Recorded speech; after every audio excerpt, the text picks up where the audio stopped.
Welcome back to Desperation Point, session 20. This will be our first video session since we've been playing remote. We've been releasing this on podcast format for a while, and we figured let's go ahead and make the jump back to video while we're still playing remote. First thing you're gonna notice beside me is Nick in our COVID bubble. Foot cam activate. Oh, wait, it's not set up yet. Sorry, everyone. Yeah, there's only lights underneath the table. No cameras yet. Yeah, that's right. But Kay and Mike and Adam are all remote. And now you can see their beautiful faces. These are the people who made Zweihander and Mongosh and Dark Astral and Flames of Freedom and other fun games I haven't told them we're going to be playtesting later this year. For 2022. So yeah, we're back for session 20. We're using physical terrain, so you'll see some terrain tonight.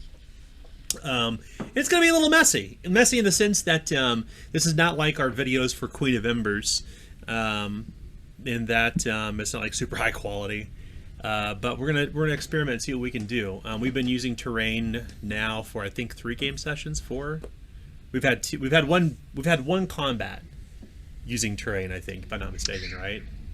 Kay was out that day. Well, there was we had 2. There was the second witch and the third witch. I would say 2. Yeah. That's right. Yeah, it's right. I was here for one of them. That's right. So the dungeon. Which witch were you here for?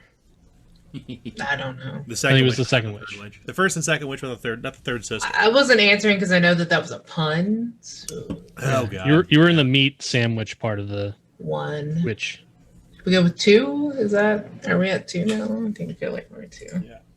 Yeah. So yeah, we're gonna release this video thing, and the audio as well, just like we used to do with Queen of Embers for Desperation Point. So, thank you all for your patience while we kind of work through some fun video stuff. This is the first time, like I said, we're doing video alongside this. So, welcome to our physical and virtual tables. It's fun to be back to video. Drinking the beauty that, you're viewing right now. I even got my hair cut today. I got my hair cut. My beard's growing back in finally. And vain, so folks, he did it for you. Oh, yeah, I did it for myself. and you'll My hair was suave. getting shitty. So I took a shower. Does that count? I think in COVID that counts, right? Yeah, that counts, right? I That took counts. a shower today. Counts. Look at that. Only if our foot cam was working. Yeah. And I'm not technically wearing pajamas, so I think that counts too. That's right. Yeah. I'm dressing yourself up today. Yeah, You don't need put to- on a t-shirt and Professional. shorts. Adam's about to be swallowed by the cover of the player's handbook. He is. Yep. He's- Yep. Water. It's the cord. It's that change of black and black that Oh, doesn't you want the to. players. What you need is a green screen shirt. nice. I need an actual green screen instead of Yeah, just nothing. a discombobulated head floating in the background. Yeah. Not But good. they- That's why I Jazz don't do hands- the background. That's Jazz what hands the- every once so often, but like, yeah, green screen shirt, green screen in the background. You can overlay whatever you want over it. Oh no, that's what Chuck from Defenders of Kobold does. That's Oh, the brilliant. floating head. Yeah. No, he That's- wears a green shirt. That's brilliant. I saw the pull down ones. I thought about getting one, but then I decided against it. They have ones that can sit on the back of your chair, actually. They're Yeah, just a big oval. that's smart. Yeah. Well, let's play some Desperation Point. So where we last before we last left off, let's actually go through the normal rituals. Let's go ahead and roll initiative first. Nick is tracking on his side. He actually has some cool sheets right here from Flames of Freedom we're using. Because remember, we're blending Flames of Freedom and Zweihander together for our Desperation Point games. And that's a pretty cool sheet. It is. It is cool sheet. 3. Now, if only he can remember Cromwell. What'd you get? Kay? Oh no, I was counting puns. Oh yeah. Also, while you're rolling initiative, be sure to change your Zoom names out to your character names too, please. Okay. No, Kay already went, Adam. Ah! Is that 4? I think that's. That's 4. It's negative 100 reward points. Oh, you need mine too. Because you never know. Collingsworth. No G. I know. I'm being Mike. So Collingsworth. Collinsworth. the daymare, fighter of the nightmare. The daymare has a 10. What would everyone else roll? 12. 14. 18. All right. All right. So let's do our coin pulls. Everybody grab a d6. Let me know what you get. 2. 2. 2. Come on. 1. Slot Damn. machine. So 4 coins for you, only 1 for me. Boo! Just 1 week, I'd like us to roll all 6s. I know. I mean, you Including rarely- damage? I can agree to that. We'll just do 1 week where we just say every roll's a 6. What if I used a coin to turn No. your coin into your roll into a 6 and got that coin? That'd be cheating. Yeah. Be useless as well, but Yeah. You spend a coin, get a coin. Well, I would Yeah. use my trait to just ignore a coin. that's only on a certain character, right? Yeah. I'm the game master. Damn it. Game master fiat. I do what I want. So, what's our initiative order look like tonight? We have Keegan at 18, and then Always. Collinsworth at 14, Calvin at 12, Osbert at 11, and the Daymare at 10. So, let's get back into it. What happened last week? Let's tell the story. How did things go down last week? You brought Abigail back to Stonehold. We know that much. Yeah, and we decided to get her side of the story. And her side of the story was, I just don't want to be king, or instead of I just can't wait to be king. So, yeah. And so we were kind of in the conundrum of, oh, okay, so here we go. We turn her into the druids who want to make her king, and then we would then have the leader of a nation angry at us because we made them the leader of the nation. Or we could get angry with the druids, or have the druids angry at us because we didn't do it. And so it was kind of a damned if you do, damned if you don't. We didn't want to do a powered by Zweihander Kingmaker because there'd be copyright issues with Paizo, so just avoid the whole situation. Well, so let's talk about what line she's descended from and how it's related to previous campaigns. Cavendish? Is that? Kincaid. So she Kincaid. is sister of Kincaid, the White Wolf. Right. She's another. Who was one of the Marcher Lords that, the leader of the Marcher Lords that decimated the North, particularly Gralstead. So, the Green John came in Kincaid's wake and set up New Gralstead. And also, if anyone listened to Queen of Embers, you can see how the Gralsteaders were kind of spread through the four winds, basically. They were refugees in, what was the town? Durendal. Durendal, yeah. Yeah. What are the two kingdoms like in the north? Like make up Dunbrud. Hibernia Dalriada and is one of them. Dalriada. Yeah. Yeah. So we have Hivernia to the west, and the Dalriada, which you're in now, in the east, just north of the Rukenval, north of the Ravensvale. So we know that. So what else? So what else happened beyond that? You talked to Abigail. She kind of explained her story. But you all kind of convened privately to decide what to do with all that. It wasn't really privately. We never I didn't let her out of my sight, basically. And we just kind of spoke about the situation with Phineas, and because he initially wanted to take Abigail to pay off its debt to the Druids. So to avoid this situation, we eventually came to the conclusion that I think we basically agree that as long as she would sign away her claim to the throne, then I'd be willing to let her stay there and do what she will. So, but there's some information you learned in there too that was of interest to Collinsworth and Calvin, in particular, when they started talking about how to hedge yourselves against the druids as well as the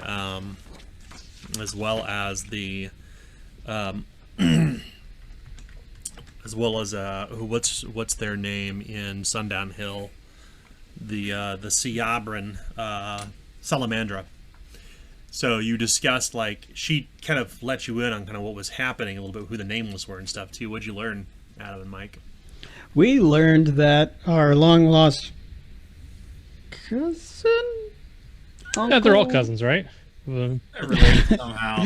That's my relation survived. Credence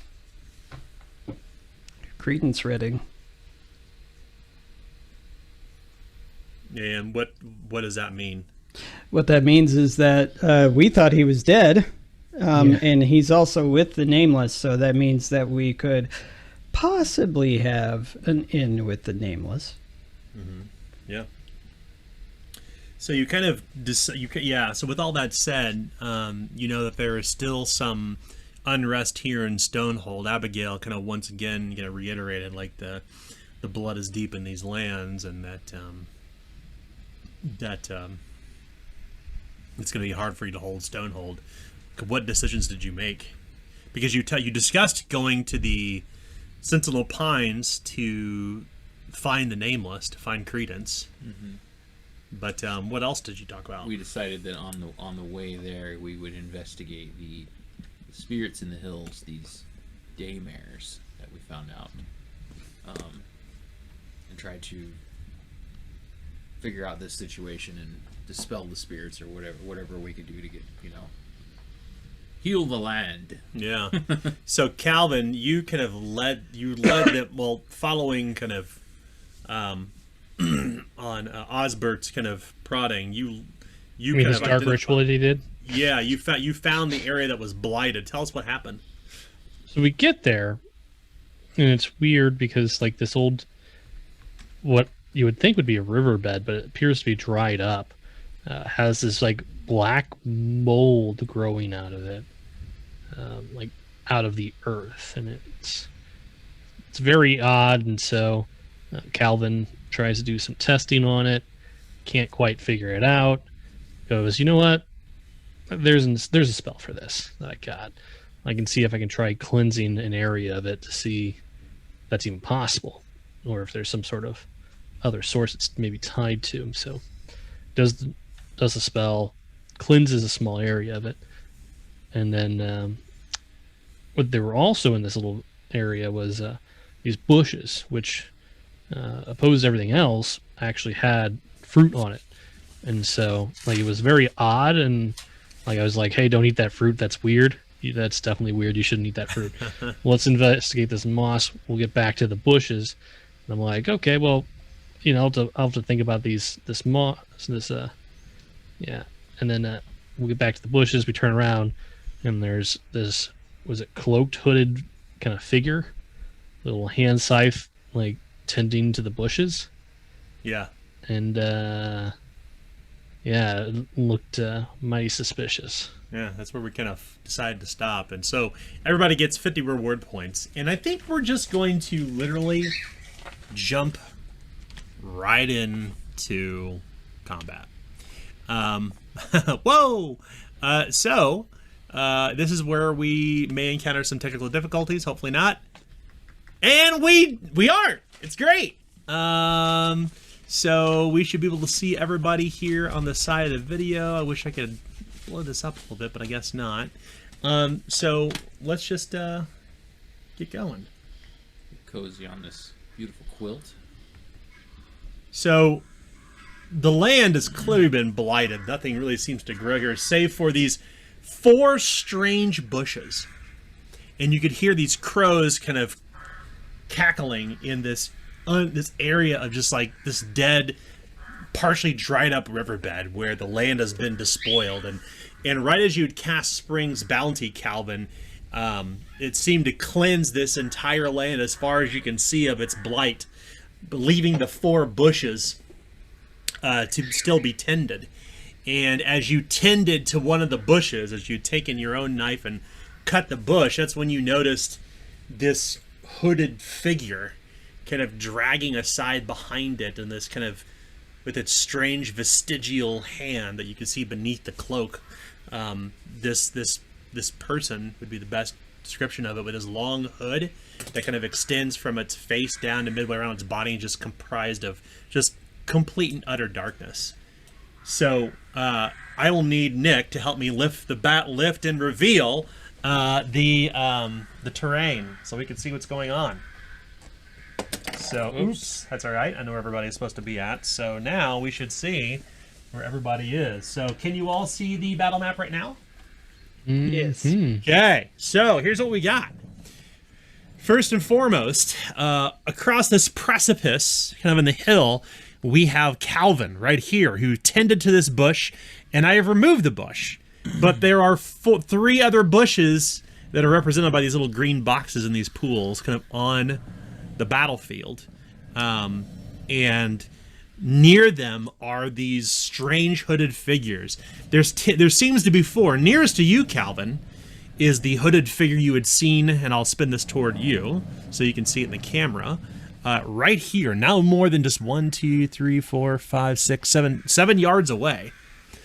Meanwhile, across, and you've got a green bottom, by the way, on your figure here. If we turn over here, we can see where Osbert is. Osbert has the orange bottom on his figure here, and it's kind of standing in the dry, partially dried up kind of riverbed. Across the way, we find the large and lumbering excuse me, Keegan, who's right here. And Keegan, you're no more than just a handful of yards away from a similar kind of bush where another one of these hooded figures remains. And then finally, not far from where, and by the way, your figure is a purple bottom. I'm sorry. What I'll make sure to do while we play is I'll turn this toward the camera so you can see it. And then finally, we have Collinsworth, who is not far from either one of these locations as well. And you can see these 4 dark figures. So 1, 2, 3, and then 4 kind of manifest and take shape. And who's starting initiative? Keegan. Okay, so here's what we're gonna do.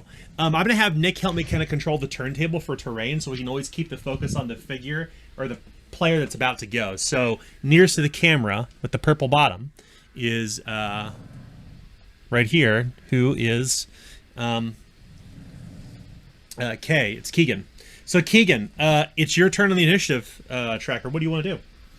So what does the figure closest to me appear to be doing right now? Yeah, so as you look up the hill over here, you can see that there's one of these hooded figures, this long kind of blackish almost sun-bleached cloak, is by the bush as if to almost tend it with this long, wicked-looking kind of, looks like those Egyptian swords that curve inward, but it's actually a scythe.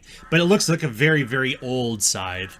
And they're on top of this little hill not far from where you're at. And I should note that to traverse these black parts, it costs 2 yards as opposed to 1. So as an example, if you were to ascend up to here, it'd be 1, 2, 3, 4, 5, 6, 7, 8, 9, 10. So does that make sense? Yeah. Okay. So what would you like to do? So they don't appear to be threatening at this point. I mean, they're just messing with a bush. Keegan doesn't know gardening. Yeah, to be clear, they did not appear until Calvin, who is here, cast the Spring's bounty spell, which lifted the corruption from the land, and then sliced the bush of its fruits, and that's when they all manifested. It's kind of moving at a rapid pace toward him. It's clear that they mean they are dangerous individuals. Okay, so I can infer that. All right. Oh yes, absolutely. Okay. What would it be to get up next to that guy? What is the movement I would need? 1, 2, To become engaged with it. 10, so yeah, so it'd be 11. Count out, Or- Nick. 1, 2, 3, 4, 5, 6. Yep. 7, 8, 9, 10, 11. Yes, Is that correct? that's Okay. right. You want to So it would be 11. Okay, so then I can go ahead and. Do you want to head up that way? Yeah, let's do that and let's try to knock him down. Alrighty. You make your way up there. You trudge up the hill. As you engage So with... charge. Oh, charging, huh? Okay. Yeah, I'm gonna charge and then attempt to. Yeah, why not? I'll go for a knockdown. Okay. As you charge forward... Can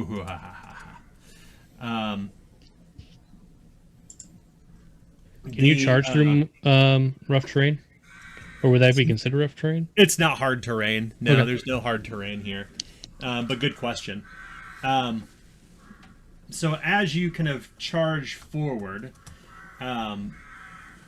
it lifts this wicked-looking scythe in hand and sweeps out toward you with it, right as you engage. And its chance to strike is... Even though I'm at the top of the initiative. It's not. It's a counterattack because you charged. Oh. So it sweeps out with this weapon. 57. I missed. So as the sickle comes out for a counterattack, as a reaction toward you charging toward it, you narrowly avoid it as you close a distance on this hooded figure that's stooped over and low, and you can see these kind of gray, almost like half-dead skin clinging to its bones. Like, it's clear that this thing is of another world, a supernatural, in fact. What would you like to do? You got 1 AP left. Yeah, I'm gonna knock him down. Okay.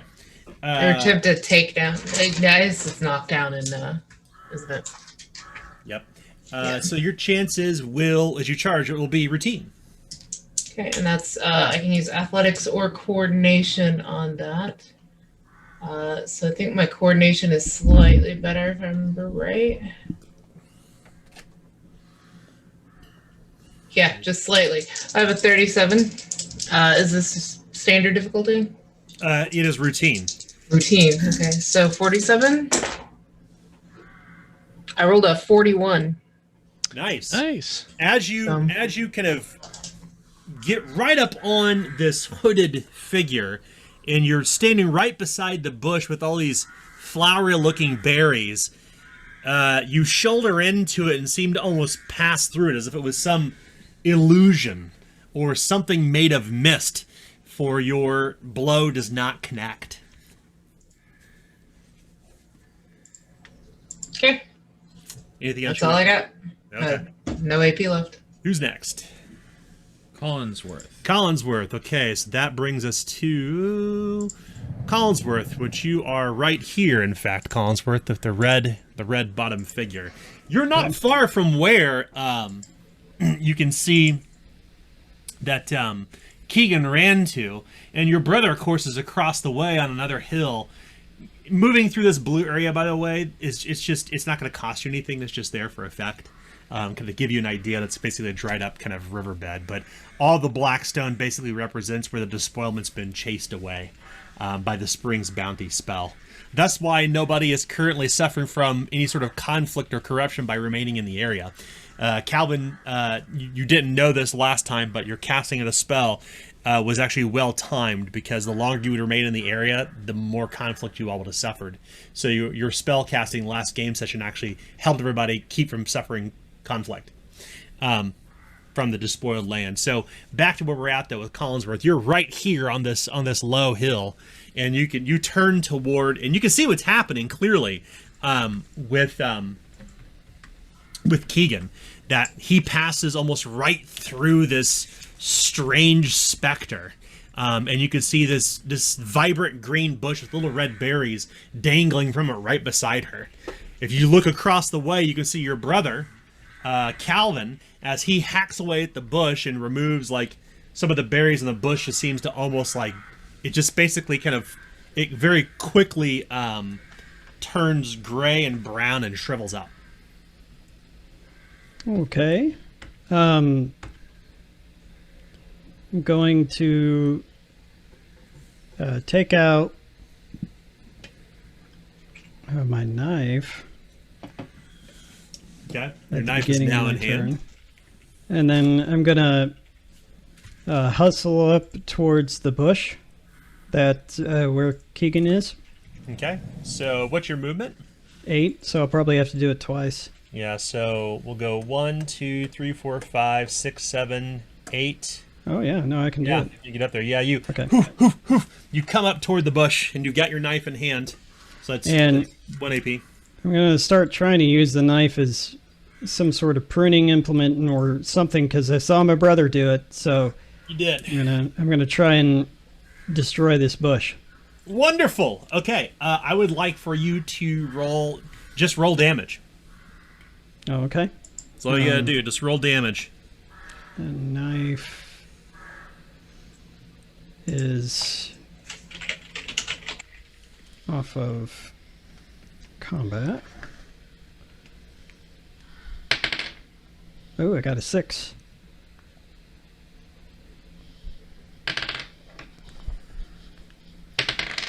And a 1 on top of that, so that'll be 7 plus 4 is 11. Nice. Okay, it has been lightly, moderately. It has been seriously destroyed. It is not completely. You've not completely uprooted the thing at this point, but you've managed to cut off quite a bit of it. And you hear the ravens that are flocking around here set to flight. And as you're doing this, you can see the hooded one, the specter, kind of take physical shape as you do this. And they all kind of around the surrounding area seem to almost kind of recoil as you're taking your knife to the bush. So that's 3 AP. Anything else you wish to do? No. Okay. So that brings us next to who? Calvin. Calvin. Okay, Calvin. You are right here on this hill where you took the bush out, and you see one of these grim hooded specters heading towards you with this long, wicked looking kind of sickle thing. And you can see that and as you're looking at it, you look toward the ground, and with every kind of bare gray footfall, it seems to leave these black, like, footprints where the grass grows up temporarily, that turns to ash underneath of it. For every footstep it takes, it seems to leave a wake, a blackened pitch wake as it moves. What will you do? I believe my last words from last sessions were "hello there." What I'm going to do is actually run. What I want to do is, because there's a bit of a ravine between the area that I'm on and then the other area that where the bush is at in the corner, right? That's right. So could I run and jump that? I have a brawn of 6, so I should be able to jump 2 yards, I believe. Yeah, unfortunately you won't be able to do that, but you're not going to suffer. Keep in mind that if you move through the low ravine, it's not deep. It's not like going to cause you any sort of it's not difficult terrain. It's just marked blue simply on the map, just for effect. Okay. Well, I mean, yeah. Okay. Well, essentially, I want to run towards that bush in the corner. However, best to do that. Over here. Oh, I see. Yeah. So, what can you run at? What's your movement? My movement is 7, I believe. Let me double check that. It is. Yes, 7. So you can move 21. So yeah, 1, 2, 3, 4, 5, 6.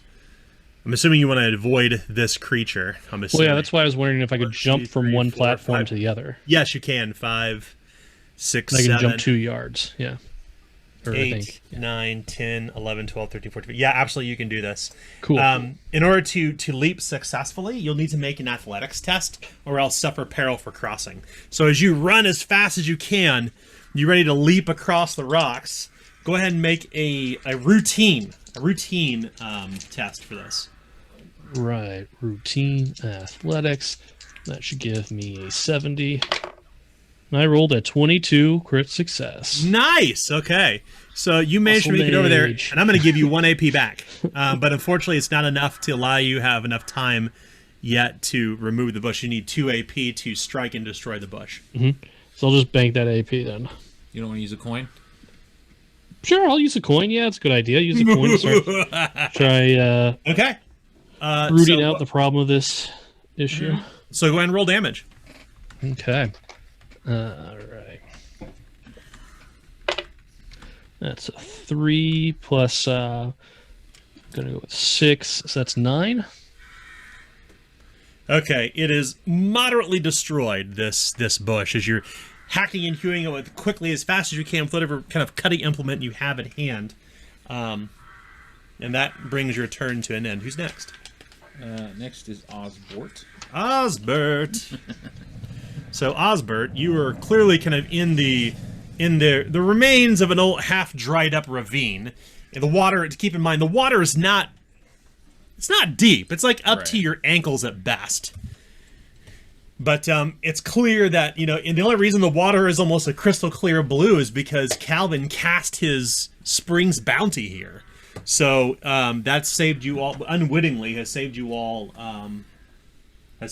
from suffering conflict and mechanics-wise, but you know that the land has been cleansed, save for these strange hooded figures, these cloaked ones that are clearly like the ones who were the daymares, so to speak. Mm-hmm. Right? So the bush that Calvin was standing next to, is that one destroyed? Yes, it is. It's been completely destroyed. Okay. So the one here has been. That's why the green chest is missing, because I didn't have anything to represent a bush. So yeah, where that was, he destroyed it. Okay. What will you do? Let me take a look here.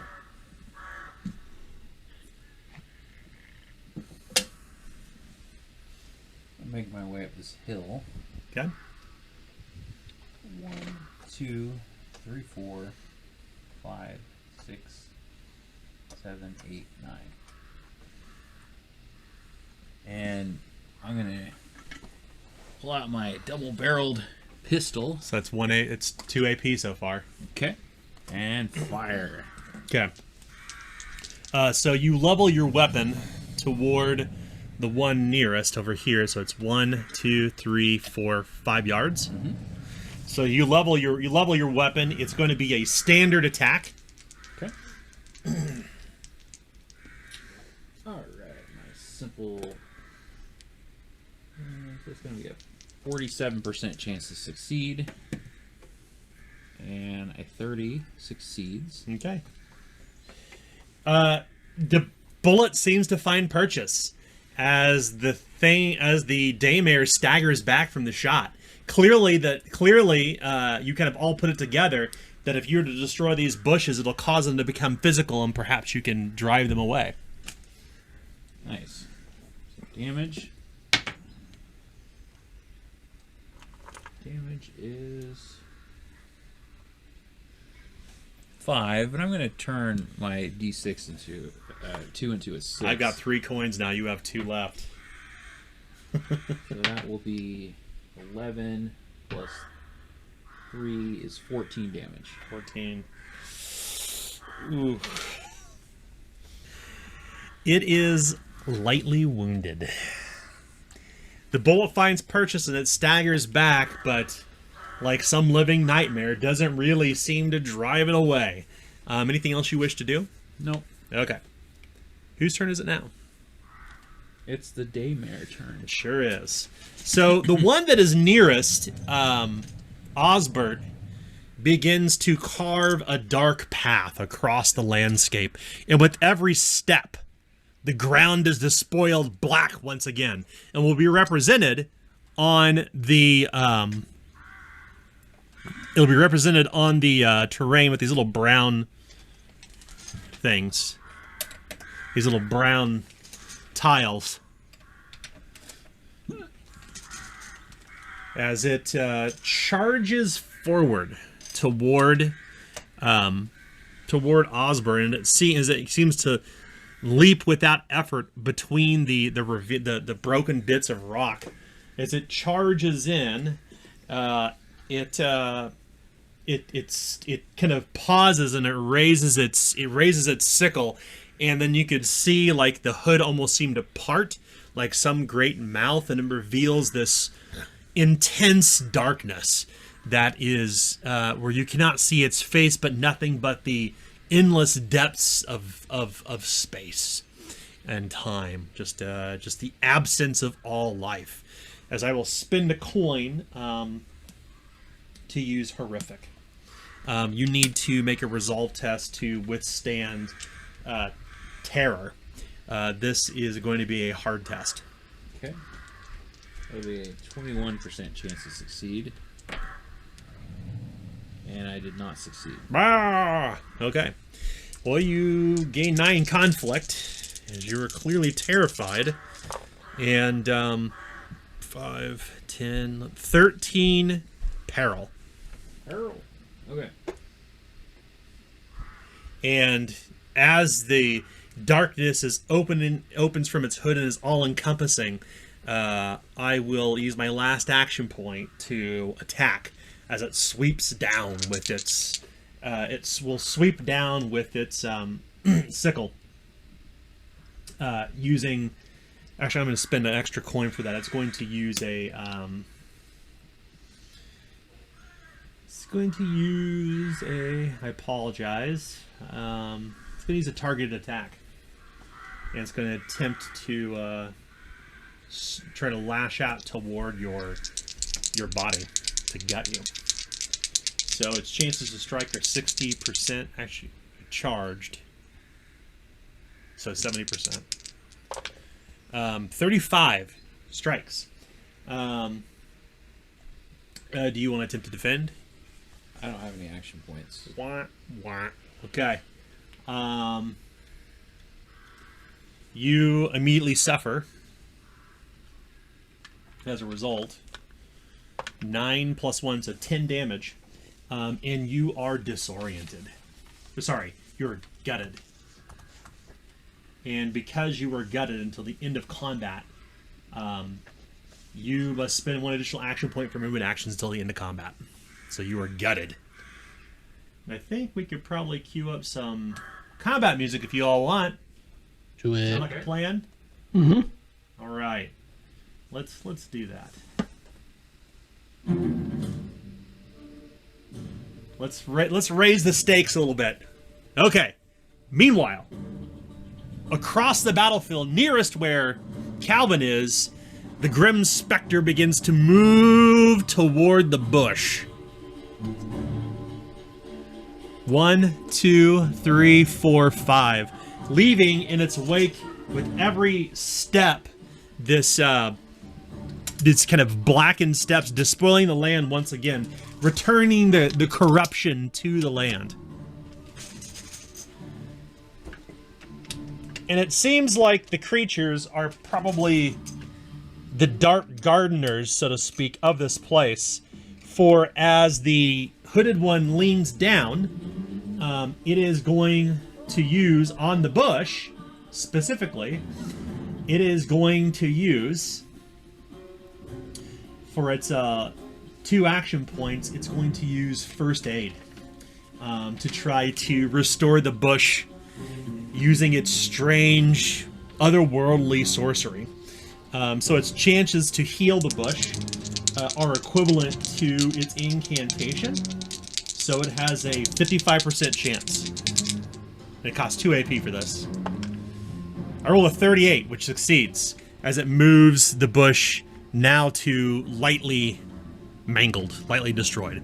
The leaves seem to almost Calvin, you could see that something strange and magical is happening here, and as it kind of moves its hands over the bush, like it seems like these kind of dark tendrils come from beneath the roots and seem to almost kind of like stitch the thing back together as it basically is tending these strange bushes as it begins to blossom these almost like tomato-sized red bulbs with this brilliant green, effervescent green, like viridescent rather, leaves as it's restoring the bush back to its former health. Yeah. And speaking of which, near the other bush, where we have Keegan and Collinsworth standing, this daymare too will attempt to restore the bush for 2 AP using an incantation test, basically using the first aid action. 55% chance. I rolled a 41, and it restores it to now seriously destroyed. For 2 AP, and I got 1 AP left, so I think what it's going to do is it's going to move kind of slowly encircling Keegan without provoking a counterattack, but leaving despoilment with every step, almost trapping Keegan in. And Keegan, as you look around you, you're trapped between the bush and all of these strange black bits of corruption from where the daymare is standing now beside you. The other daymare across the way, over here, simply steps back toward the bush, leaving in its wake 2 areas of despoilment.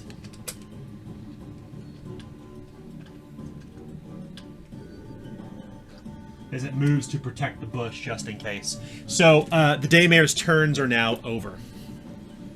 So, whose turn is it now? Keegan. Keegan! Let's move over to where Keegan's at. So, Keegan, from where you're at, right here, you are clearly surrounded by the corruption of the land in the bush and the daymare that's right in front of you, and no more than just a few yards away is your friend, Collinsworth. What will you do? The bush is still intact, so I guess I'm gonna go ahead and attack the bush. Okay, just roll damage if you would. Yeah. So, using my walking cane. You said roll damage. Yeah, just roll damage. Yep. That's a 6. Hey. Not that I do much. And that's a 3, so that's 9 plus my... There's a walking cane. I think it's combat, if I remember right. Yeah, it's combat, so 13. Nice. Okay, so it goes... It is now grievously thrashed as you proceed to whack at it violently with your walking cane. As the bush is almost completely destroyed for 2 AP. You have 1 AP left. What will you do with it? Was the 2 AP for drawing my cane? It's 2 AP to strike the bush, to interact with it. Okay, how many coins do we have? You have 4 now, because I've been using them like crazy. Then I will go ahead and use another one of ours to get an extra AP, and I'm going to destroy that bush. You're the keeper of the coin, so if people ask for the bush in the future... Yeah, go ahead and roll damage again. It's another 6. Okay. Nice! That's a 2, though. So 8 plus 4, 12. Well, it is a bush after all, and you thrash it violently until you whack it to bits and pieces, and you can see that the roots instantly shrivel up as if perhaps they were becoming as they age, like, you know, as if seasons have passed, and it turns gray and brown and eventually disintegrates into ash. And you can see the daymare beside you kind of stagger back as if in astonishment at this heinous action you're taking, as it's simply trying to protect the bushes. And it grows violent and angry, that's for sure. But the bush has been destroyed successfully. Yay! Anything else you wish to do? I got nothing left. Okay, all right. So that brings us next to Collinsworth. Collinsworth. Okay. Well, Collinsworth, you're right beside. You're just 1 yard away from the daymare, and 2 yards away from Keegan. What will you do? Okay, so You're right over here, by the way. yeah, checking something real quick Sure. because of course it comes up to my turn and I think of something new that Yeah. I was like, oh, maybe I could do this. And so we'll try this. I'm going to go ahead and make I'm going to switch out my knife and my whip, Okay. and I'm going to try and strike at it with the whip. Okay. So Castlevania style. So melee attack. Yeah. Okay. So what's the difficulty rating on that? This is going to be challenging because you've a friend just standing just a yard away, and specifically your yard away, I should say. So it's going to be challenging. If you were closer, it'd be a little different. But go ahead and roll to strike. Okay. So that'll be 50%, and 89 will not succeed. Ooh. You can try again. Remember, if you miss, you can try to strike again at a more harder difficulty rating. But remember, since you have 2 AP left, you can always attempt to. You can always, as an example, you could take aim, and then try to strike. No, that's all right. I think I will hustle up for one. Okay, so close the distance. Mm-hmm. Okay. And then I'm going to bank an AP. Okay. All right. Sounds good. Okay, so that brings us next to Calvin. Calvin. Okay, Calvin, you over here by this bush, and the daymare was trying to tend it and managed to heal it with its strange sorcery. What will you do? I want to pull out a torch and light it. Ah, okay. So it's going to be, well, to get a torch lit, it's going to be 2 AP. Okay. All right. And then, 2. being from St. Louis, I'm an Anheuser fan. And most people like Bud Light, but I prefer Busch Light because I'm going to light this bush on fire. Okay, so you're going to need to spend a coin, so you need 2 AP to strike, just to interact with the bush. Okay. So So it wouldn't be a melee hit, and then... Don't okay. roll to hit, just roll 2d10 plus 2. Okay, and it's set on fire. Yeah. 2d10, I rolled 4. Plus 2 is 6. Okay. So it's moderately... Okay, roll 3d10 plus 3. It's now on fire. 3d10. The bush is on fire! Okay, that's Calvin 5 and the plus burning bush. 10, 15 plus how many? 3? Yeah. 18. The bush is incinerated, and you can see that the daymare beside it grows angry and violent as you have destroyed the next bush, leaving but one on the furthest ends of what you can see in this despoiled, dried-up ravine. Anything else you wish to do? That's, I believe, more than enough of my AP. Okay. Who's next? Osbert. Osbert. So Osbert, you are. If we spin the battlefield around on the turntable, we can see that you are engaged with this daymare that has been lightly wounded, and this was the one, by the way, that appeared initially whenever Calvin took the knife to the bush across the way on the hill that I'm pointing to here in the video. But you were here, of course, I'm going to with this closest to the camera. use 2 AP to maneuver away. Okay, you can do that. And once I get to the edge, I want to jump. You can move 3 yards out of an engagement when you maneuver. Right. I'll get to the edge and I want to jump across to there. To jump and leap, you must charge or run. Okay. Okay. So in that case, I can't do that. So I will end up here. Is that possible? No. It's not. Okay. No, it just costs you action points to cross. So 4 action. Sorry, it costs you yards to cross. So it's 4 yards to get across that. So I can't. You cannot stop your movement in the middle. Here. Nope, you cannot. Okay. You So must I have to use another movement to get across. Yeah. Okay. All right. I'll do that. Okay. So 1, 2. This is 1, 2, 3, 4, 5. Actually, no. Let me count this again. Yeah. I'm standing here. 1, 2, 3. That's one movement. Yeah. You have a movement of 3. Oh, that's right. It's the maneuver.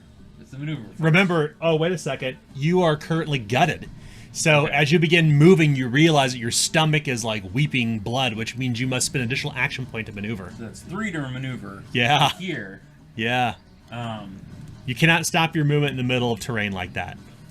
Okay. So remember, just to clarify here, when you are gutted, you must spend 1 additional action point for any movement action. Furthermore, you cannot end your movement in these black areas. You must complete the movement. Okay. Yep. So it's not complete the movement, it's use another action point. Yeah, to move get through again. it, yeah. Okay. So in that case, it would take me 3 AP for the maneuver and an additional 2 AP to move again. So that'd be 5 AP just for movement if I wanted to move out of the engagement. Unless you just hustled for 2 AP, but you'd provoke a counterattack. Or you could charge for 3 AP, but still provoke a counterattack. Right. Okay.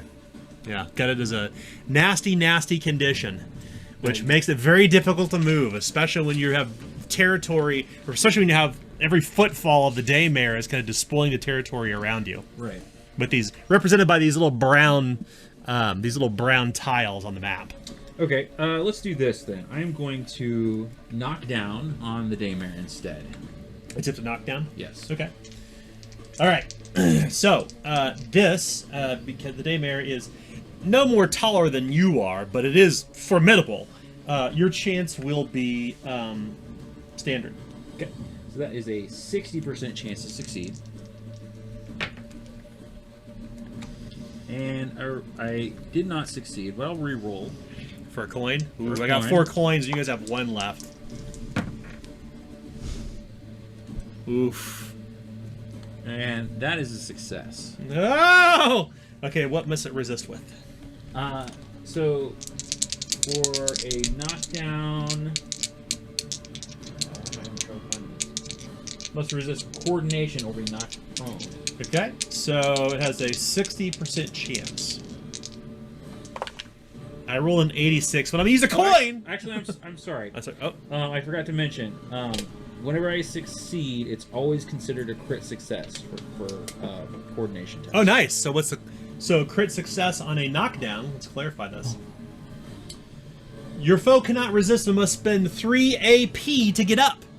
So you shoulder into the daymare, knocking it off of its feet onto the ground, which is good. What will you do now? So that was 1 AP, correct? Because that was Yep, not knockdown's 1 AP, that's right. Not a movement action. That's right.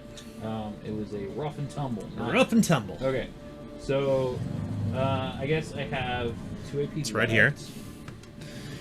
So keep in mind, even though we are using terrain, I'm trying to keep some kind of visual cues or audio cues so listeners can understand what's happening too. Sure. So if I interrupt your flow, please forgive me. Okay, that's fine. So I'm not currently armed with a neglected to arm at the beginning of the turn, so I will do that. I'll arm myself with my knuckle duster rather than the pistol. Okay, so you swap weapons for 1 AP. You Okay. place the half-loaded double-barreled pistol at your side, and you withdraw the knuckle duster, and then. Then I will attempt a melee attack with the knuckle duster. Okay. You bear to bring down your pummeling weapon. Roll to strike. This will be routine. Okay. This will be a 47% chance to succeed. And that is a success with an 8. Nice. Roll damage at 1d6 fury die. Okay. There's a 5. There's a 6. That's 11. Plus another 6 is a 17. Plus another 6 is a 23. plus a 5 is a 28, plus 3 is a 31. 31 damage. That is a lot. However, remains lightly wounded. As you bring your pummeling weapon down, it doesn't seem to phase the thing. You're clearly striking a hollow husk of flesh, but it doesn't seem to hurt it, as it is lightly wounded. Ooh. Okay. What will you do? Anything else you wish to do? That's it for me. Okay. Oof. That's a tough one. So who's next? The Daymare. Oh boy. Okay. So we're gonna resume with the daemon that's nearest to Osbert across the way that you just knocked down and tried to pummel to death. It needs 3 AP to get up. However, because it has light-footed, it reduces all movement actions by 1 AP. So it will spend 2 action points to kind of clamber up on its feet. Now, remind you, standing up does not provoke a counterattack by any means. But it is still lightly wounded. Keep that in mind. But at this point, it is going to attempt to retreat to help protect the other bush. So it has 1 action point left, and I think it's just going to move. Okay. Which won't make a difference because even with the pummeling weapon, you can't harm it. So it's going to proceed to spend. I will spend. Let's see, 12. I'll spend 2 coins to move it 24 yards. So 1, 2, 3, 4, 5, 6, 7, 8, 9, 10, 11, 12, 13, 14, 15, 16, 17, 18, 17, 18, 19, 20, 21, 22. And in its wake, it leaves just a trail of death. With every footfall, grass seems to grow, and then it instantly despoils. As it leaves just this horrid trail of death across the battlefield. Once again, represented by all these terrible squares that are brown. For those who are listening, I'm changing our train up a little bit. We'll post some pictures on Patreon so you can see, or you can just simply watch the video. But the Daymare is leaving just a wake of death as it travels through the ravine, across the rocks, all the way over to attempt to protect the remaining bush that's despoiled here in the ravine. The other Daymare that's nearest to it simply stands its ground. The one that is over here, which is near Keegan and Collinsworth, kind of withdraws its hood backwards, and you can see just this intense blackness. As I'll spend a coin to provoke its horrific trait, the both of you need to make a challenging resolve test to withstand terror. Over here. That's both Keegan and Collinsworth. Okay. What was the difficulty? Sorry, it was hard for you, wasn't it, Nick? For Osbert? I called challenging. It's challenging. It's challenging. Yeah. Challenging result. Okay. 60%. I got a 50-50. 78 won't do it. Yeah, 62 won't do it either. Okay. So the both of you gain 9 conflict as you were terrified by this Daymare, and you both equally suffer 6, 7, 8, 9, 10, 11 peril. It has 3 action points left. Knowing that there is but 1 bush that remains, it is going to use all 3 action points to move 12 times 3, 12, 24, 36 yards. And that will actually give first Keegan an opportunity for an opportunity attack. What are you armed with? Or sorry, counter attack. What are you armed with? Walking cane. Walking cane, okay. Go ahead and make a whackety whack with it. Is that walking cane a pummeling weapon? It is. Oh! So it's not going to do anything. Yeah, you swing it toward the thing, and you feel like it's almost like striking, like, imagine hitting like a straw man. Like it feels kind of like there's weight in there, but it's empty inside. But as you whack it with the walking stick, it doesn't seem to harm it. What about yourself, Collinsworth, what kind of weapon are you armed with? I'm armed with a whip. Is that also a pummeling weapon? No, Okay, that's good. What kind of weapon is it? it's a whip. It's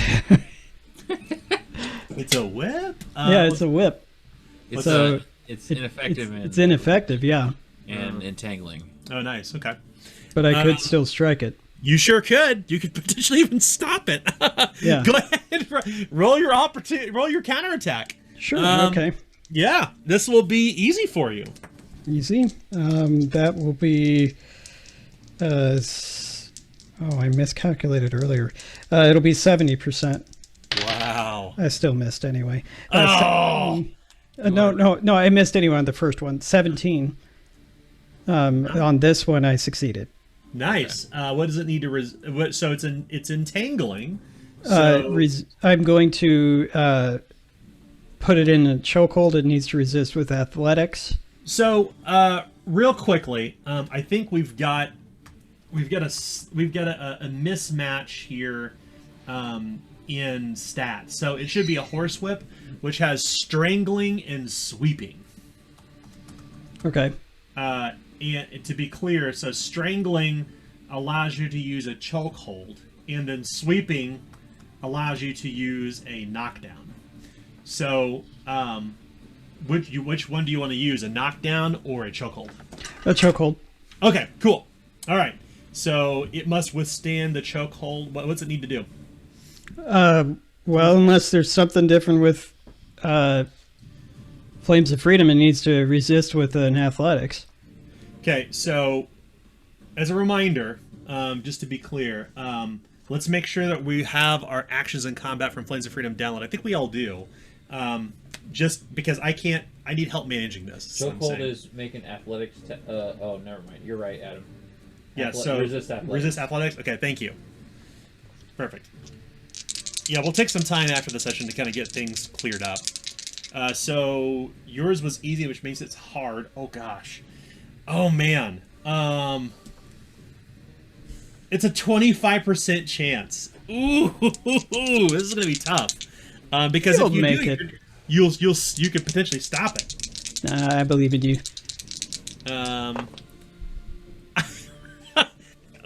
You want to see my roll here? No, I can see it right here. It's a 22. Yeah, no, I see it. Oh, I'm so Told you. sorry. No, you're not. Man. Nah. So it resists with the crit success. It also not only gets to bank an AP, but it gets to make a counterattack against you. Or I'm sorry, my apologies. No, it doesn't. It banks 1 AP for free. So it's with all that AP, it will 100% get across there at this point, leaving a cloud of despoilment in its wake. Just each footfall leaves something vicious across the landscape. I should probably just snap these on here at this point. But yeah, as it moves its way down the hill, through the ravine, all the way across, up the hill, and it's going to position itself in a way that is most advantageous to it, as it kind of lumbers about back and forth, and you can see nothing but just kind of darkness around it.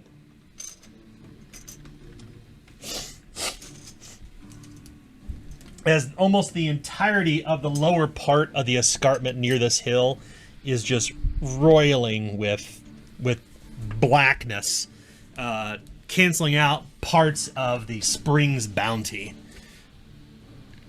So, that leaves one daymare nearest Calvin. And Calvin, this one is going to lash out violently toward you. And it's going to use a it's going to take aim for 1 AP and then use a targeted attack. And for its targeted attack, it is going to attempt to lash out toward your head to disorient you with its weapon. So my chances are routine on this, which is a 70%. I rolled a 75. Ooh. I got 1 coin left. I have a feeling you're all going to burn your coin, so I'm going to give you my last coin. So you all have 5 coins now. I have 0. It'll re-roll to strike. Great, now we starve them out. I know. You guys are loaded up with coins. I love this mechanic. I love passing coins back and forth. It feels so nice. I just wish we were all here in person so we could physically do it. 32. I hit. Can you defend? I don't think I have any AP for defense now. Ooh, okay. So you will now suffer 14 damage. Oof. And you are disoriented. And whenever you are disoriented, you must spend one additional action point for reactions until the end of combat. I am moderately wounded. Okay, you want to roll d6? Sure can. That's a 6. Oh no! Oh man! Oh wow! This has been a pretty swingy. I thought this would be a super swingy combat. Roll percentiles. Let's go with 86. Oh god. Okay. Well, actually, this kind of lines up with it getting struck in the head. As the tip of the sickle kind of like it cold cocks you with the flat edge of it, there's this kind of razor thin cut above your eyelid. You now have a swollen eyelid. That's the injury. Swollen eyelid. You are bleeding, and until you're fully recuperated, you suffer 1d10 plus 1 mental peril. Sorry, 1d10 plus 1 peril after reading and writing. That one's actually, gosh, that's a hard one for Calvin. Yeah, only if I want to like learn spells and stuff. Yeah. So yeah, you have a swollen eyelid, but you are bleeding. What's your brawn bonus? 6. Okay. So remember, with bleeding, that when you're bleeding, you bleed every minute at the beginning of your turn. If you bleed for a number of minutes in excess of your brawn bonus, you're dead. So somebody, or perhaps even you, needs to use the combat action just to kind of help you out here. Someone will need to use a special action called First Aid, when engaged with an ally, perform one of the following healing practices: apply tourniquet, bind wounds, kiss of life, inject quicksilver, inject tincture, use laudanum, or use smelling salts. So it'd be apply tourniquet for 3 AP. So yeah, if you need to do that, if you decide to do it for yourself, you'll remember that. So all my turns are finished. Who's next? Keegan, we come back to you. All the way over here, surrounded by the despoilment. What will you do? All the way over here. You're at the purple bottom. Yeah. Where the bush was sliced or beaten down with your thrashed to bits and pieces with your walking stick. As you What's the distance between me and the guy across the way? Over here? No. Or over there? Other way. Yeah, so it for purposes of ranged weapons, it's 1, 2, 3, 4, 5, 6, 7, 8, 9, 10, 11, 12, 13, 14, 15, 16, 17, 18, or 18 yards. To either this one or this one. 20 yards to the one, 20 yards to this, 18 yards to that, 18 yards to that. So 18 yards to the one beside the bush, 19 yards to the bush.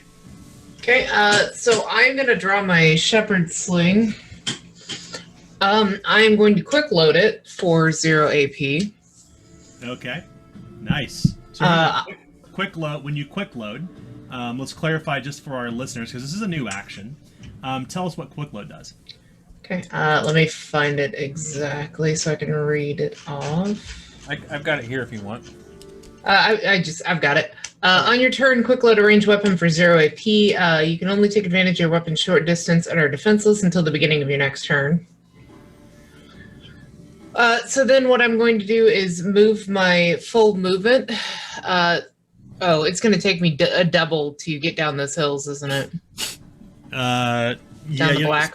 I need to spend 2 AP to go down each. How much movement do you have that you can spend? My standard movement is 7.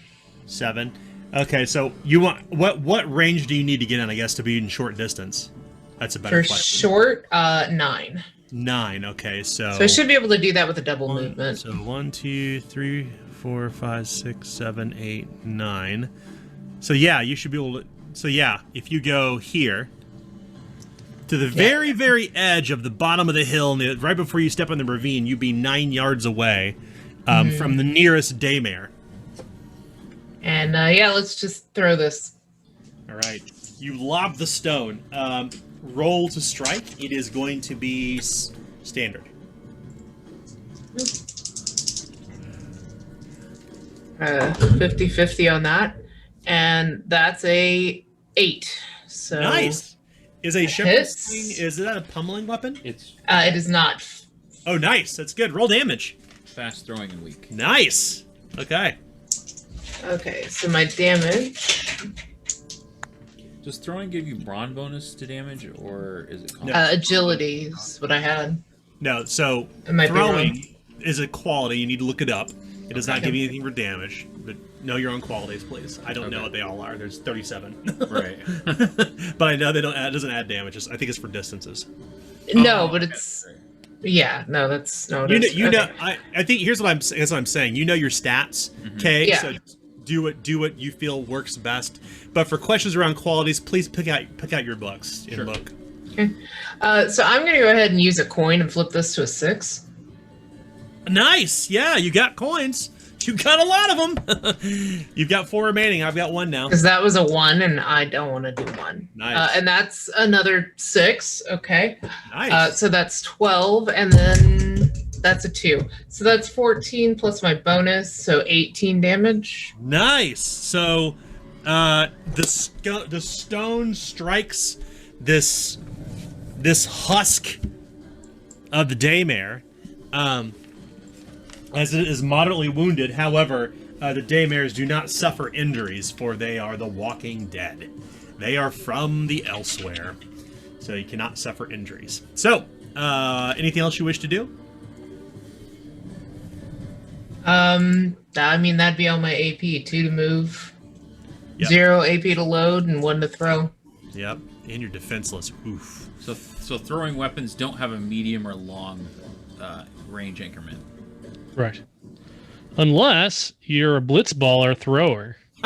Which we learned in on the Patreon, like The kinda Mechanics like- Mondays? Yeah. That's right. The Vice Mechanics Mondays. Yeah. Yeah. Are we priming the pump here for the Patreon? Is that what we're doing? If I die, I'm going to make that character. Just letting you know that. Me throwing pig skins for days.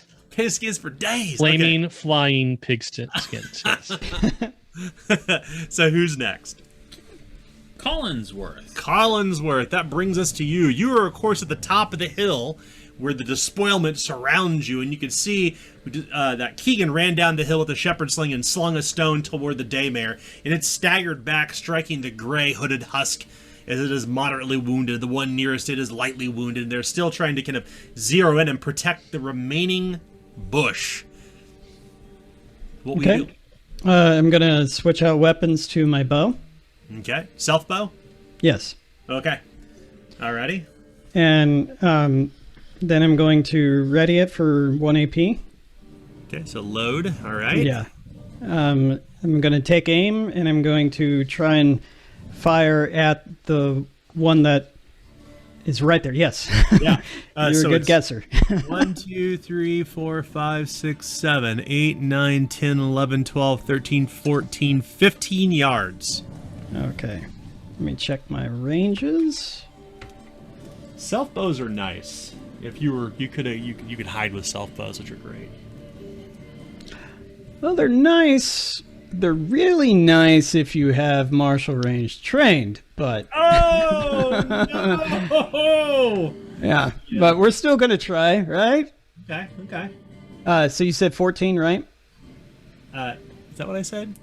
Yeah, I think 14 yards. I Yeah, think so that's Yeah. that's in Actually, but oh, 15. That is still within medium range. Nice. So, So yeah, it it's normally not be short. challenging. It's challenging, but you've taken aim, so adjust accordingly. okay. So, yeah, that's what I'm going to try and do is take that shot. So, Nice. You arc the arrow. Flip. You loose the arrow. Roll to strike. okay, 40 flip to fail. 97 won't do it. Want to reroll that? You got 4 coins. What do you guys think? Its odds are not good, I mean, but it's flipped to fail, so Follow your heart is the reading way. you should. Uh-oh. You should definitely do it. You follow my should do heart? it. Yeah, Okay. do it. Yep. Then let's Do it. Do. Okay, I'll He take that said coin. he said the key word, follow your heart, so Follow your heart. key phrase. In the wise words of Chauncey Redding, Yep. follow your heart. What'd you get? What'd you get? What do you get? Oh no, because of the background, it's The not background showing it, won't show. but it's 11. Critical fail. It's 11. Chauncey, Critical hit! he's here in spirit. See, we knew. Nice! Awesome. Okay, so for, well, a critical hit on a ranged attack, if they can't defend, and you add additional d6 fury die to total damage, so roll damage. Okay, so Nice. let's see. It's okay. Nope. Oh no, those are d10s. What am I doing? All right. Here's damage. 6 total. Wish it was a 6. You know what? Let's use Make it another a coin to 6. turn this 1 into a 6. Nice. Do Okay. it. I have Yeah. 3 coins, you have 2 remaining. Ooh. Yeah. So Coins are moving fast now. all right there, It's a pitched battle. This is good. This is how coins should work. and that's another 1 on top, and Aw. so that's it. So that's 12 plus 4 is 18. No, Nice. 16. It is 16. grievously wounded. Nice. Yeah, grievously wounded. Remember, the daymares, being creatures of another world, do not suffer injuries, but it falls down to one knee, almost slain, where it stands. And as the arrow drives deep into the gray husk of its flesh and the mantle it's wearing, the tattered robes, you can see that the corruption that is left in its wake begins to waver slightly. Ooh. So, who's next? Osbert. Osbert! Osbert, you were all the way over here. All the way over here. On the distant hill, where you can see across another hill and across the ravine, you can see Collinsworth is embattled with the daymare. Across the other way, nearest to me, probably 20-ish yards away, the other 3 daymares are kind of rallying around the remaining viridescent green bush with the big plump tomato-like berries to protect it. Okay. One still is kind of phasing in and out of reality nearest the bush. Take a look at this battlefield for a moment. Yeah. You kind of survey the land around you. And I'm trying to give you all some grace, obviously, because we're playing with some new mechanics. We're playing with a battlefield now, so especially for those who are playing remote, if you need extra time to look at things, please let us know.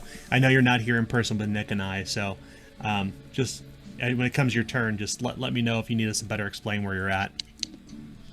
It's always tough to see with the camera, even with a good camera like this. I'm going to take a hustle movement for 2 AP because I am gutted first. So 1, 2, 3, 4, 5, 6, 7. So to be clear, you went 1, 2, 3, 4, 5, 6, 7 because you were here. I was here, so 1, 2. No diagonals, bud. No diagonals. Nope. No diagonals. No diagonal movement. Otherwise, you're skirting the battle. You're skirting the battlefield too quickly. 1, 2, 3, 4, 5, 6. Thank you for the reminder, Mike. 1, 2. Oh, sorry. 1, 2, 3, 4, 5, 6, 7, 8, 9, 10. Yeah. If we were all playing in person, by the way, we would probably use diagonals because we have like a giant table. But with the battlefield that's literally 2 foot by 2 foot on the grid, we just can't do diagonals. Okay. All right. Well. Gut it. Ugh. With every step you is- take, you experience pain in your side and your rib cage. With every move you make, you experience pain. That's right. With every breath you take. And breath you take. Yeah, that's right. And I got 1 AP left. Daymares be watching you. I'm going to start my next movement I guess I could have made. There's no two. There's no two movement. I guess I could have charged. Charge. You could have. Yeah. Yeah, I think we kind of treat this a little bit like chess. Like once your Yeah, fingers are off your yeah, figure, right. your movement's done. So I'm going to start moving for next turn, and finish and use the rest of the AP to move into next turn. Can I do that? You can't move between turns. Okay. Nope. I will bank my last AP then. Okay. All right. Limping and moving across the battlefield, every single step you take, every breath you make, every move you make, you could feel the sting of the blow in your rib cage as you've been gutted. And I think the only other person who's suffering currently a combat condition, I think, isn't it Calvin? Calvin, were you disoriented? Is that right? No, I'm bleeding. Oh, bleeding. Oh God, yes, that's right. Okay, so whose turn is it next? Daymare. Oh, Daymare. Okay. Well, the Daymare who just got shot with the arrow is going to retreat.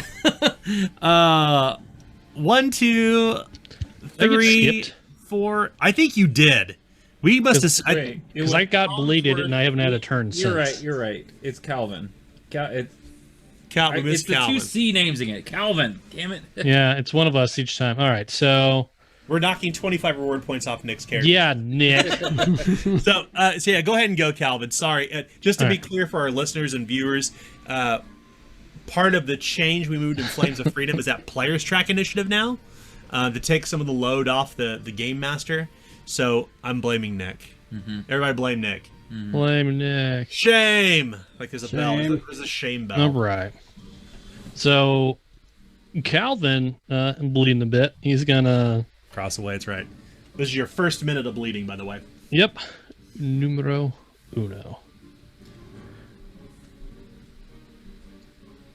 So what he's going to do is he wants to attempt a knockdown on this thing. If it's solid, right? Like it looks solid Yeah. Yeah. now that this thing's gone. So yeah, I want to attempt a knockdown. Okay, you can do that. Go ahead. It's a sturdy husk of a thing, but yeah, it's going to be standard, so you can use athletics or coordination. It's up to you. All right, I'll use athletics. All right, so 60, and I rolled a 64. Oh, You got 2 coins left. I do got 2 coins left. Yeah, it's 2 coins remaining if you want to attempt to re-roll that. I've got 3 in my pool. You've got 2 in player pool. No, I'm just gonna attempt it again at the harder difficulty. So now Okay. it's It's challenging. challenging. Okay, so Yeah. then it'll be a 50, and a 97 means I don't succeed. So, That's 2 AP. that is 2 AP. Follow your heart. Then I'll just attack. Just remember the words. Well, of challenging. yeah. I mean, Calvin wouldn't know because he hasn't been seen that like pummeling weapons are not very effective. So he's gonna go ahead and try to punch this thing. Well, Calvin, I think we can. I think that your characters are smart enough, at least at this point, to intuit that. So don't waste your action point. Okay. Yeah. So what? I mean, obviously this is a little bit more difficult because you're playing remote. We've got terrain here, so lending as much grace as I possibly can here. What would you like to do alternatively? He's gonna save his last AP then to try to defend against this thing's assaults. Yeah, that may be smart. Okay, so that now brings us to who? Now it's the Daymare. Now it's the Daymares. Daymare. Okay. Well, the Daymare is just kind of dead set, on destroying Calvin, given that you have brought this despoiled part of the world back to life. It is going to take aim, and then once again, it's going to attempt a targeted attack, and this time it is going to lunge toward your body. So this will be a 70% chance to strike. Grab my lucky purple dice here. So across the way where you're at over here, I rolled a 20, so I struck. So you can attempt to defend using your own simple melee. What are you armed with? Bare hands. Oh God, it's armed with a sickle. Okay. Do you want to do this? Because if you fail, it's gonna hurt. I mean, if I fail, it's gonna hurt. Yeah. Well, I'm sorry. Let me be clear. If it just to kind of outline the stakes here, either you could just take the hit, or you can attempt to defend with your bare hands. But keep in mind, every time you roll dice, you may have a chance of critically failing, right? And Sure. obviously, defending with bare hands will be more difficult when defending against a sickle. Sure.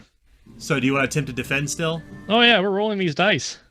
Fair enough. It's going to be a hard test. Sure it is. All right. So it's going to be a 27, and I rolled a 30, so that's a failure. Oh, okay. You will suffer 9. Oh, I rolled a 6. Uh-oh. 15. I rolled another 6. Oh, no. 20. 21 damage. Okay. I'm pretty sure that's a lot. So let's see here. So that'd Muscle be mage come 1, through. 2, 3 down, which would take me to seriously, grievously slain. Oh, no! Do you want to sacrifice determination? Sure, we'll spend our last determination. Uh-oh. You sacrifice your final determination, which leaves you at 0 determination now, right? Yeah, that's the Oof. last one. All right, so Calvin's still alive. Now, it's very, very clear as you have kind of set up out on this task to drive away what at first was dismissed by the locals as knockers, basically sprites or elves or other spirits, and you discovered something pretty heinous. These daymares that are set up in this kind of distant part of the of Stonehold, who have grown these strange bushes and to spoil the land. The question is, we're going to take a beat for a moment. Let you all talk in character across the battlefield, because you can see you can see that Calvin is on death's door. Like, it's very apparent to everyone at this point. Osbert, Collinsworth, Keegan. Oh, okay. Well, at that point, Hobbs roars very loud, and he looks like he's going to make that creature's day a very bad day. Like, before anyone can get a word out. I was just waiting until my turn for that. Oh, nice. Yeah, like on that, seeing that happen to Calvin, Hobbs is enraged. So, like, he lets out a big, bellowing roar. All right. What of the rest of you? I mean, worst case scenario, I bring that flaming flying pigskin throwing blitzball into the campaign. So, Oh, God. I mean, I see this as a win-win situation. So I mean, like, these things are attacking us. Like, I mean, we could run away, but they just chase us. So, really, is there any point in running? I guess. I mean, what do you guys think? You got 2 coins in your pool. Yeah, there's, I mean, we're in this, and a lot of them are worried about protecting that bush right now. So, you know, it's just a matter of, yeah, like, do we try and,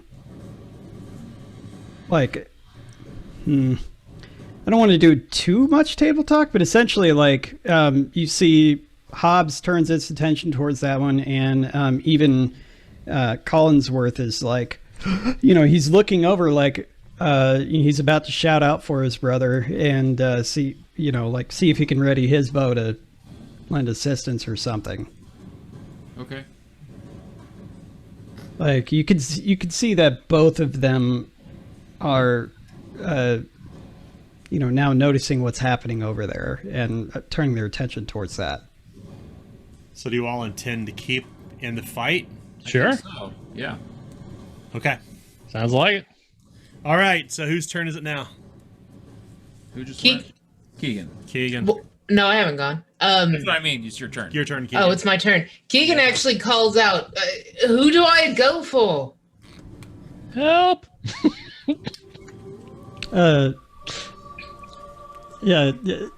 Collinsworth is like, we'll help you. I could use some assistance over here.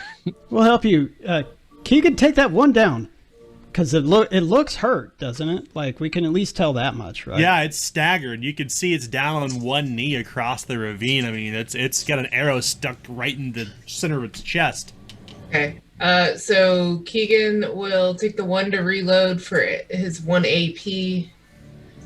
And he is going to go ahead and try to hit that one. Keegan, remember, your affliction is as I am told. That's why I asked. Collinsworth just gave you an assist die. Yes. So, all right. Extra so D10. It is, just to be clear, it is 1, 2, 3, 4, 5, 6, 7, 8, 9 yards away. Is that within short distance? I may have to move. Let me go check that again. 9 is actually within my short. Nice. Okay, so it's going to be a standard test. Okay. And the assist die gave me a 22. Nice. Nice. Okay. You hit. You probably don't need to roll damage on this. You can if you want. Let's see how it turns out. But add 1d6 fury die because it can't defend and it's hurt. Okay, so I'm at 8 so far, and then add a 5, so that's 13. Yeah. So, as you lob the stone toward this daymare, you all hear this ear-piercing screech as it almost seems almost like lightning is cracked across the air somewhere, like there's a peal, a sound of tearing and screeching, and the husk turns to ash, leaving only the sickle on the ground and the tattered robes, and everywhere it stepped before is restored once again to dead earth. All the strange despoilment instantly kind of like shrivels away as the daymare is dispatched. And I'm removing the tiles where it walked before, as you have brought 1 of 4 to slaughter. Or at least dispelled it, dispatched it, whatever that may be. Anything else you wish to do, Keegan? You know what? I can quick load an attack again, right? So you can attack multiple times. I can't. If they're successful. That's right. Oh, that's right. So instead, I'm going to call out to all of my allies. And let's attempt to help them out here. So I'm going to use words as weapons. And I will attempt to... Let's see. It's going to be the best one. Attempt to bolster them with the leadership that I'm borrowing from somebody else. Yeah, that's going to be a hard test. Okay. I think just to be clear, like you have an affliction, and I think that especially with the kind of background you set up for your character, it probably makes sense for this to be hard, especially given the situation. Okay. Yeah. So I actually do have a dot, I think, in leadership, if I remember right. Yes, I do. Nice. Because he's hung around people, and so he just mimics them. Yeah. So that's 60. Hard puts it as 50, 40. Okay. Yeah. Yeah, we'll go for it. 65 won't do it. You've got 2 coins left. What would Chauncey Redding say in this situation? Chauncey? He'd probably swear and burp or something. He would say 4 of them. That may be pushing it, but 5, no. I mean, I can still take 4. Yeah. Yeah, Forbes pushing it. What was that? You know what? Screw it. Let's go for it. Okay. It's a 40%, right? I got 4 coins. You Do have it. 1. Oh no. I like being reckless. Mm-hmm. A 16 will do it. Nice. Screaming at the top of your lungs. What do you say? I killed one. Look, it's dead. It hit things. That's probably about it. And he just relies on the fact that he actually managed to knock one down to inspire them enough. And you've got enough fellowship bonus to inspire everybody. So everybody adds. And the bear, yeah. Yeah. What's everybody add to their? What do they add? +1 to damage threshold and peril threshold. Nice. Okay. So maybe that'll let Calvin survive for a little bit longer. Yeah. Anything else you wish to do, Keegan? That's all I got. I spent my coin. Who's next? Collinsworth. Oh no! You cannot take advantage of coins to fulfill your own self-interests. I'll let this pass, but let's just be aware that As I Am Told has some restrictions on it. Okay, so what is the self-interest then if I'm boosting my allies? Well, did you take advantage of it? I guess so. I can't use a coin at all. I guess I'm confused where my line is. Yeah. So, As I Am Told, you gain an assist die whenever you are told what to do by another in character. However, you cannot take advantage of coins to fulfill your own self-interest. So this will be, to be clear, this is Game Master Fiat. I think because of what you did that was attempted to help your friends, I think I'll let this pass, but let's just be aware that you do have that permanent restriction. Right. Just keep that in mind. Okay. It's like having that assist die is nice when you're told what to do, but you're not going to re-roll to make a melee attack. That's for sure. That's the situation, Dick. Unless you can find a good narrative justification for it. So let's move to who's next after Keegan. Collinsworth. Okay, we come to Collinsworth, and I believe that you are invoking Hobbs at this point, right? Yes. Hobbs is pretty much taking care of himself, and yeah, he is going to. Against all reason or anything, he's going to rush over to the aid of Calvin. And over here. Yeah, I'm just making sure I have everything correct. So he roars out as he chooses that that particular one next to Calvin as his chosen enemy. Yes. And he is going to, let's see here. I don't know how much, but I've got a movement of 7. So you have the black. Is it what kind of bear is it? It says it never had. I don't have the title here. It just says the bear. Okay. And I have its stats, but yeah, I was looking at its traits, but it doesn't allow it to avoid any sort of hard terrain. So yeah. So if you can move 7, if you want to get over there, it's going to be 1, 2, 3, 4, 5, 6, 7, 8, 9, 10, 11, 12, 13, 14, 15, 16, 17, 18, 19, 20, 21, 22 yards away to engage. Right. So it can't even do that. So it's run going and get it's going to run away. Yeah. Okay. So Hobbs begins, at a full brisk pace, charges down the hill through the ravine, splish splashing, come up on the other side of the ravine, coming right next to your brother, Calvin. And that's 3 action points. You have 1 coin left.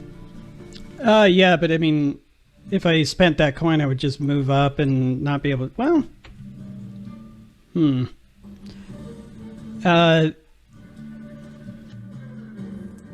should I spend the coin to get up there in range? Yeah, I think he would do that. To threaten it. Okay. It lets loose a horrendous roar as it engages with the daymare to draw its ire. And I think it will draw its ire. So who's next? After Calvin is Osbert. Osbert, you are across the way, of course. You know where you're at. You're on one of the hillsides. You're limping because you're being gutted. Mm-hmm. What will you do? The party split.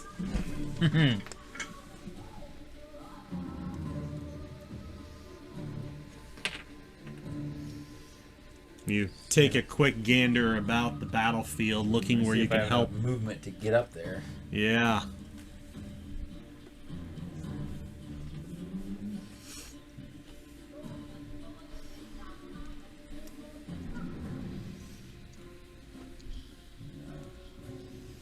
So I want to take some step on whatever that is. I don't know what it does. Nobody knows yet if you step in the despoilment. Mm-hmm.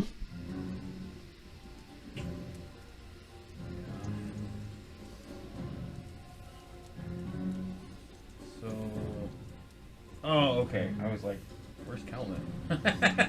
Yeah, there's a big giant bear there. There, Hobbs, yeah, so to be clear for our listeners and viewers, whenever Collinsworth invokes Hobbs, basically Adam, the player, takes on the stats of Hobbs, right. as Yeah. opposed to controlling two characters. And what's interesting is that you took Collinsworth off the table, so it's like I'm a werebear.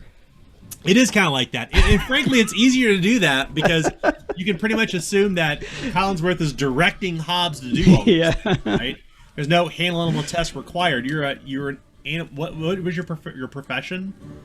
Animal tamer. Animal tamer, yeah. So, yeah, it's like you're a werebear. Easy way to handle it. So, beginning of my turn, I will equip my Knuckle Duster, I guess. Okay. And then make a charge action for 3 AP. Okay, to close the distance. Yes. Okay. My movement is 11, so that's 22 movement. Yep. So I can... You charge right on up, and as you charge right on up, it makes a counterattack with its sickle sweeping toward you. Well, I didn't want to step on this. I wanted to go around here. Oh, sure. Yeah, go ahead and move yourself through there. Yeah. Wherever you're going to go to. Yeah. So you can't attack it from there, just to be clear. Or no. Yeah, you can. I'm not adjacent? Okay. You can. Yeah. Okay. Yeah, where you're at. Yeah, you no, you're not adjacent. No. Can't do diagonals. Okay. Yeah. Well, can I stand where the bush was? Yeah, you absolutely can. Okay. So I you think I have enough movement to get I that think you far. do too. Yeah, you storm across the ravine, you jump across the rocks, you charge for 3 AP. Right. So you close the distance, and as you come in, charging toward it, the sickle sweeps out toward you for a counterattack, which is 80%. Roll 12, it struck. And you're going to suffer 9 plus 5, so I'm going to spend a coin to turn it into a 6. I'll give you a coin back to your pool. So far I have 6 plus 9, 15, 18 damage. Okay. As the sickle sweeps toward you, as you terminate the distance right in front of it. Seriously wounded. Okay. Roll 2d6. 5 and 4. Okay. No injuries. Whew. That's good. Okay. Anything else you wish to do? Now that I have a coin, I guess I could do something. You should, because you won't be able to take advantage of that d6 on Right. your next turn for your charging. Let's see here. And that's to... Make a melee attack Yeah, I'll do a melee attack. with your knuckle duster. Right. Okay. It's going to be routine. Okay. Hold on a second. I think I clarified earlier that Calvin would know that pummeling weapons would not work against these things, and I think that your character would certainly know that as well. So, Okay. would you have liked to switch to a different weapon before you close that distance?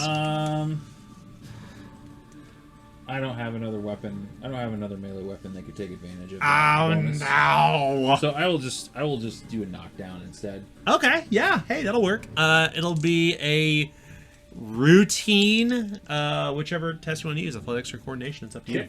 So that will be a 70% chance to succeed. Ooh, I did not succeed. I rolled 79. Wah, wah. Okay. Who's next? Ba-dum. Who's next? That's Daymare.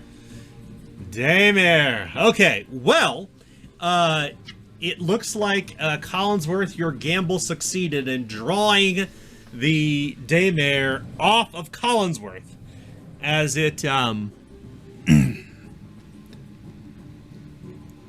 it steps backwards 1 yard, moving just a yard away from Osbert. Osbert kind of lands a solid body blow against this gray withered husk, but does no damage to it because it is otherworldly.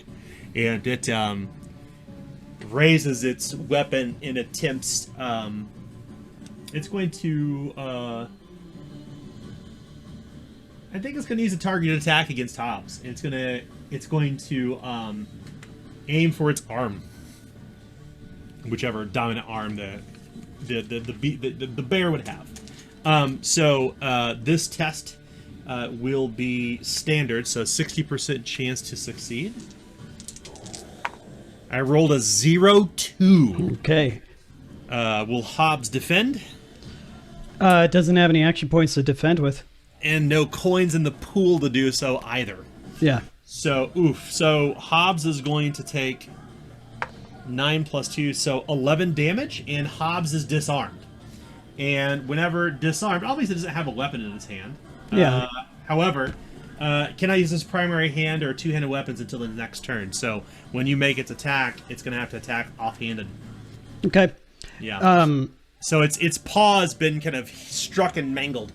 So it's been dispawed. It's been Hasn't been disarmed. Declawed? Doesn't have arms. Yeah. It clearly, like, the sickle comes down and strikes the paw and begins to kind of leak Right. blood and Sure, yeah. helps a bit. Yeah. Yeah, no, it's Gave effects. him pause. Yeah, he gave him pause. I think K is probably at like 7 at this point. 7? 9 actually, but I assume she stops counting partway through. Right. So God. at some point I just cringed through them instead of actually saying anything. It's Yeah. fine. So Hobbs is lightly wounded, and his main hand is unusable for 1 turn, right? Yes, that's right. Okay. Yeah. So the other daymare is going to close the distance on Keegan. It's not going to simply abide by being struck. 1, 2, 3, 4, 5, 6, 7, 8, 9, 10, 11, 12, 13. It uses 2 AP to close the distance, leaving a trail of death in its wake across the ravine, across the hills, as it closes the distance with a charge to get up on Keegan. And then it terminates its movement with a vicious slash of its sickle, sweeping down toward him. This is going to be 70% chance to strike because it charged. Hey, Yes. What's up? what order is the initiative again? Because when does Calvin go? Are you skipping Calvin again? Whose turn was it? It was just Calvin's turn, correct? Or No. it was the Daymare's turn, right? So Currently- Well, it's Daymare's turn now, right? Currently, there's so all the Daymares go, and then Keegan goes, right? Yeah, and then The Damers are at the bottom, so Calvin should have Yeah. gone. Okay, so here's what I'm going to advocate because you keep skipping Calvin. Or What Collinsworth. We need to do, or Collinsworth, sorry. one of the two. Depends on the combat. Here's what we're going to do. You're going to use this figure.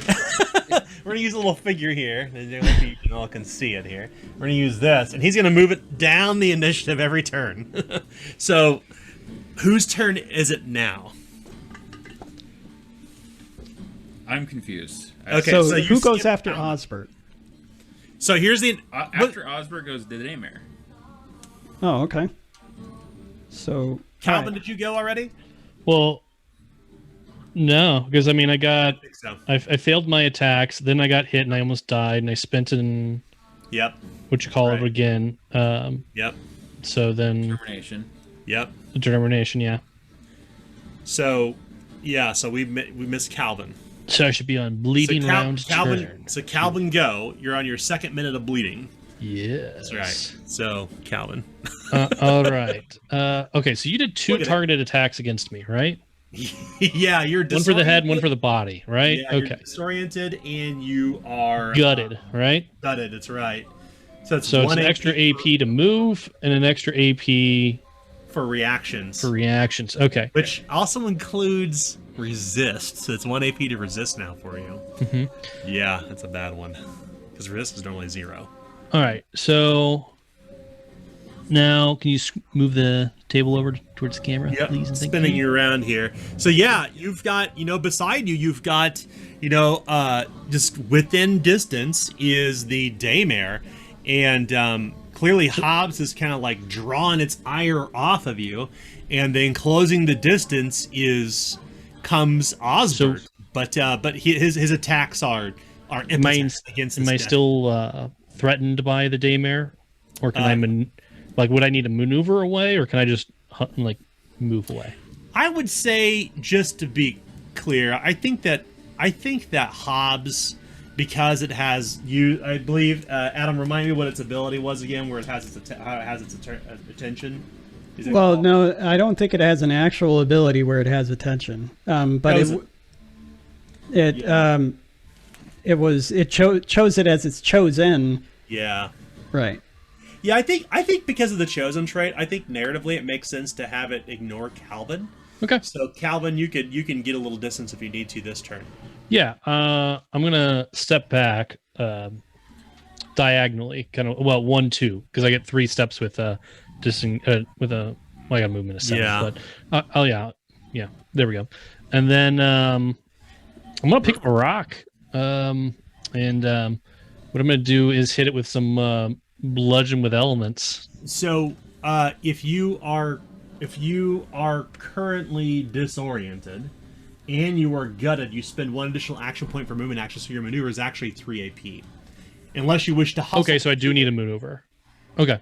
Well, you don't need a maneuver because it's not going to attack you, is what I'm saying. Oh, then I would just move for 1 AP, which would be 2 AP, That's right. and then I get attack for the 3rd. Yeah. Or I get to cast the spell Bludgeon with Elements for the 3rd. That's right. Absolutely, you can. All right. But you won't be able to risk backlash though, because you have no coins in the pool. So this will be a standard test. Great. Standard incantation is a 69, and that is a 10. Success. Nice. Roll damage and add an additional D10. It is especially weak to magic. I don't think Bludgeon with Elements does damage. I think it just does effects. Oh. Let's look at that. Under Hexenmeister's Almanac. Yeah, select air, earth, fire. So that'd be earth. With earth, strained must spend 1 AP for attack actions until end of combat. Oh boy! Okay. I don't believe they get to resist against it. So it's no damage, but they can't resist. That's right. So it is. Wow! Yeah, so it's strained. That's bad for it. So I need to mark that down real quick with my temporary marker here. And that's it. I'm out. Peace. I'm going to bed. Be right back. Sure. Okay. So at that point, Calvin concludes his turn, and now we move to the Daymares. So to get back in our initiative order, so the Daymare, of course, closed the distance toward Keegan, kind of moving across the battlefield, skipping through the water, heading around from behind, and essentially putting Keegan in a pretty bad position as it charges forward with its scythe and swings for a 70% chance. And I rolled a 37. Do you have any action points to defend? Nope. Okay. Ooh, there's no coins in your pool either. I got all 5 right now. Didn't use them anyway. Yeah. I rolled a 1, so it's 10 damage. Where are you at, Keegan?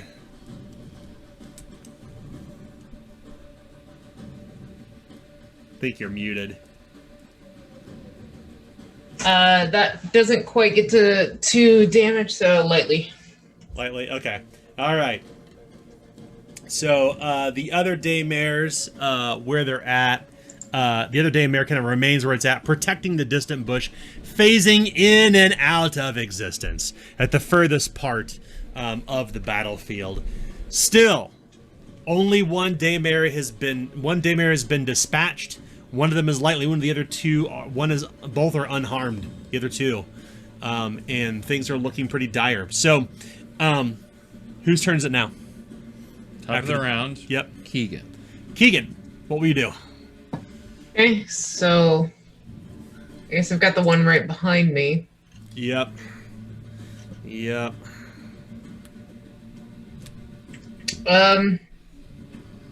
So free action to switch over to my knife at the beginning of my round, right? So You absolutely can do that. Yep. I'm going to go ahead and switch over to my knife. Okay, your knife is now in hand. He's right here. Yeah. Right here. And attempt to slash. Okay. Because I don't think there's anything. Would I know that if I tried to do a targeted attack, if that would work or not?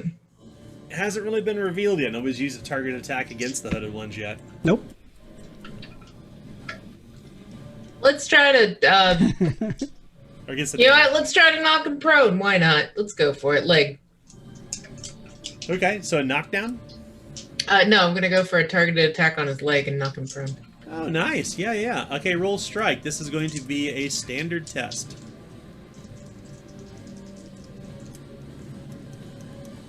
$51. Let me check that hit. Standard. So my simple melee is 50. Oh, no. And there's no coins to re-roll. Do you want to Use it try anyway. again? You missed. You could try again at a harder difficulty. Yeah, I'll have to try with the standard attack instead of targeted. Hold on, real quickly. Yeah. So just a melee attack, and this Right. it's not just to be clear, it's not a standard attack because standard's a difficulty rating. Oh, You're making a melee attack, and this will be challenging. okay. 46, which still won't hit because it's challenging this time. Oh no! Are you suffering peril? Is that why? No. I had a 50 melee challenging 40. Oh man! All So- right. So that's all your action points. Yep. Eek. Okay. So who's after Keegan? Collinsworth, or in this case, Hobbs the bear. Hobbs is right on top of the daymare, has managed to peel it off of Calvin as Calvin retreated for a moment and used bludgeon with elements as it has clearly been strained. It is moving with an odd gait at this point, trying to collect its surrounding as the heavy sun-bleached gray hood's kind of swishing back and forth, trying to find what to do as it's not surrounded, unfortunately, but or no, it is. It's 3-1. Yeah, it's surrounded. It's outnumbered. So it's additional D6 Fury die to damage now. Okay. Hobbs is gonna kind of bowl into it with his shoulders as he tries to knock it down. Okay, fair enough. So go ahead and roll. It's going to be a. It's the black bear, or the bear is only it's normal size, so it's not really any larger. It is larger, but it's not considered size large. But it is pretty heavy, so I think we'll make this a routine test. I think that makes sense. Okay. So routine test will be 70%. Nice. No, 80%. I was looking at the wrong stat. Wow.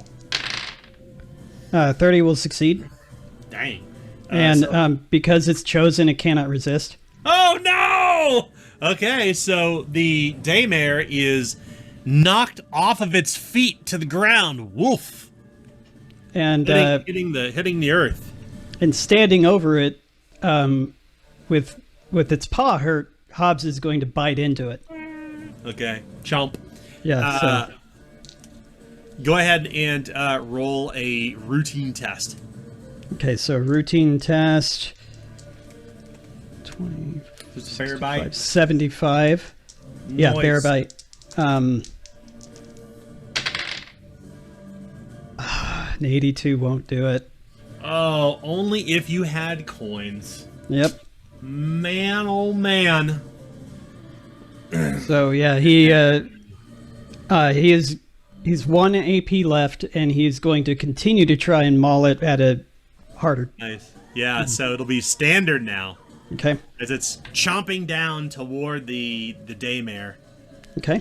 So it'll be a 65%, and a 26 will succeed. Nice. Okay.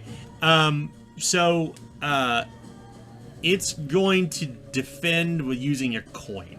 It cannot. Oh, it's right. Yes, It's it is chosen. chosen. Damn. Okay, so roll damage, 1d6 normally, plus 1d6 for prone, plus 1d6 for outnumbered. Wow. All right. And no sixes. So 5, 8 total, plus 6 is 14. How much, I'm sorry? 14 total. It was kind of a lackluster roll, but All right, it is moderately wounded, but because it is an otherworldly creature, it cannot suffer injuries, but it's on the ground. And I believe that the bear bite has the strangling quality. yes, it does. And after hitting a foe with this weapon, but before damage is determined, that's okay. Oh, whoops. It's okay. It can resist using toughness or be caught in a chokehold. So, what you can't do is do damage in the chokehold, essentially, is what it's indicating. That's why it's rolled before damage is dealt. So do you want to use the strangling Nah, quality? Ignore that's damage? not. We already rolled. We already did all that. That's fine. Let's just, Okay, fair enough. Fair Yeah. enough. Okay, so, anything else for Hobbs? No, he used all of his AP. Cool. Whose turn is it next? Calvin. Calvin. Hey, we didn't skip you this time. Thanks, Nick. Huzzah! No, I'm blaming Nick, but it's a confusing combat. It's a tough one. So Yeah. Let's go to you. Use bludgeon with elements. The daymare has been knocked on the ground of the hill. What will you do? All right. So there's this one that's next to us. Yeah. 2 have been dispatched, or 1 has been dispatched. One has been dispatched. Another has moved in, closing the distance over across the hills toward Keegan, Okay. and another is still protecting the bush, phasing in and out of existence. All right. So not a lot of people know this, but Calvin may have stolen some silverware from Mama Redding. He's not going to tell anyone this, but he learned, because he's a hedgewise, that these silver pieces could be used to do a lot of extra magical damage. As he's going to pull out a fork, a silver fork, and use and look at the mage, or the one masked guy that is next to The daymare, yeah, the daymare, and he's going to cast magic missile. Nice. Okay. He lifts it and throws it, and it strikes out. Go ahead and make a routine test. All right. So routine incantation. That's a 79. That's a 05 success. Nice. So roll damage, add additional D10 because it is weak to magic. All right. So this will be 2d10 plus willpower, which is 8. Whoa. So that's 6, 3. So that's 9 plus 8 is 17 damage. Woo! The hooded one. Lightning water, right? And you did 17. So, yep. It is grievously wounded by your sorcery. As you kind of pummel it with this magical magical knife you stole from Mama Redding. Hey, it was a fork. The knife we're saving for later, fork. and the spoons for dessert. All right. Right. There's a The plan to silver, this. You can see as the silver strikes its body, it's kind of hissing, like you can see steam coming off of it, and the thing is like trying to crawl away to save its own life. Anything else you wish to do, Calvin? You know what? I'm good with that. I'm done. Okay. I win. Yeah. Who's after Calvin? After Calvin is Osbert. Osbert. Hobbs. And it looks like they've got this situation pretty well covered. I'm going to try to assist Keegan. I'm going to try to make it to Keegan, and because he is not looking good. Dire Straits over there. Okay. So go ahead and make your movement. Remember, no diagonals. Make my For movement. 1, 2, 3, 4, 5, 6, 7, 8, 9, 10, 11. This is a charge. Yeah. 1, 2, 3, 4, 5, 6, 7, 8, 9, 10, 11. Okay. You rush as quickly as you possibly can passing through the area of despoilment, and as you do, you feel. Wait, I did. Because I moved. I was starting here to here, like that. Oh, did you? I'm sorry. Yeah. Are you spending an additional action point for your movement actions because you're? I took 3 to charge. Yeah. Okay. Just making sure. Okay. All right. Well, you managed to avoid the despoiling. That's good. As you're trying to rush toward Keegan to close this to save him or help him dispatch of the daymare that's only lightly wounded. And that brings us next to... Daymare. Okay. Well. The daymare that is near Keegan will resume its attacks with a targeted attack. And it is going to lash out toward Keegan's body to ensure that Keegan cannot run away. So it's a 60% chance to strike Keegan. I rolled a 71, but I have 5 coins. I'm going to re-roll this one. You got 1 coin in your pool now. 22, crit success. So I need to roll damage. You can't defend. And you are gutted, which means you must add an additional action point for movement actions now, Keegan. So you suffer a total of 16 damage.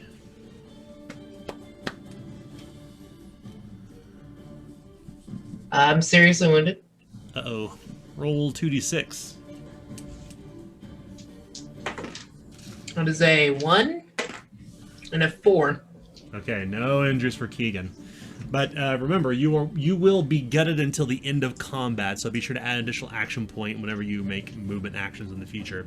Back toward the daymare that has been grievously wounded on the ground nearest to Hobbs and has been struck with magic from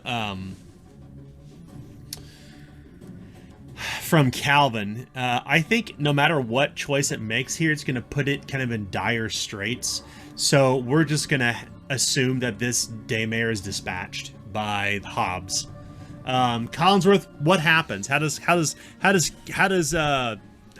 dispatch of the daymare? What happens? Hobbs bites into the neck of the daymare. Now, you said that there was like darkness for its head, right? That's right. But does it still have a neck? That's actually something I should have asked first. Make it up.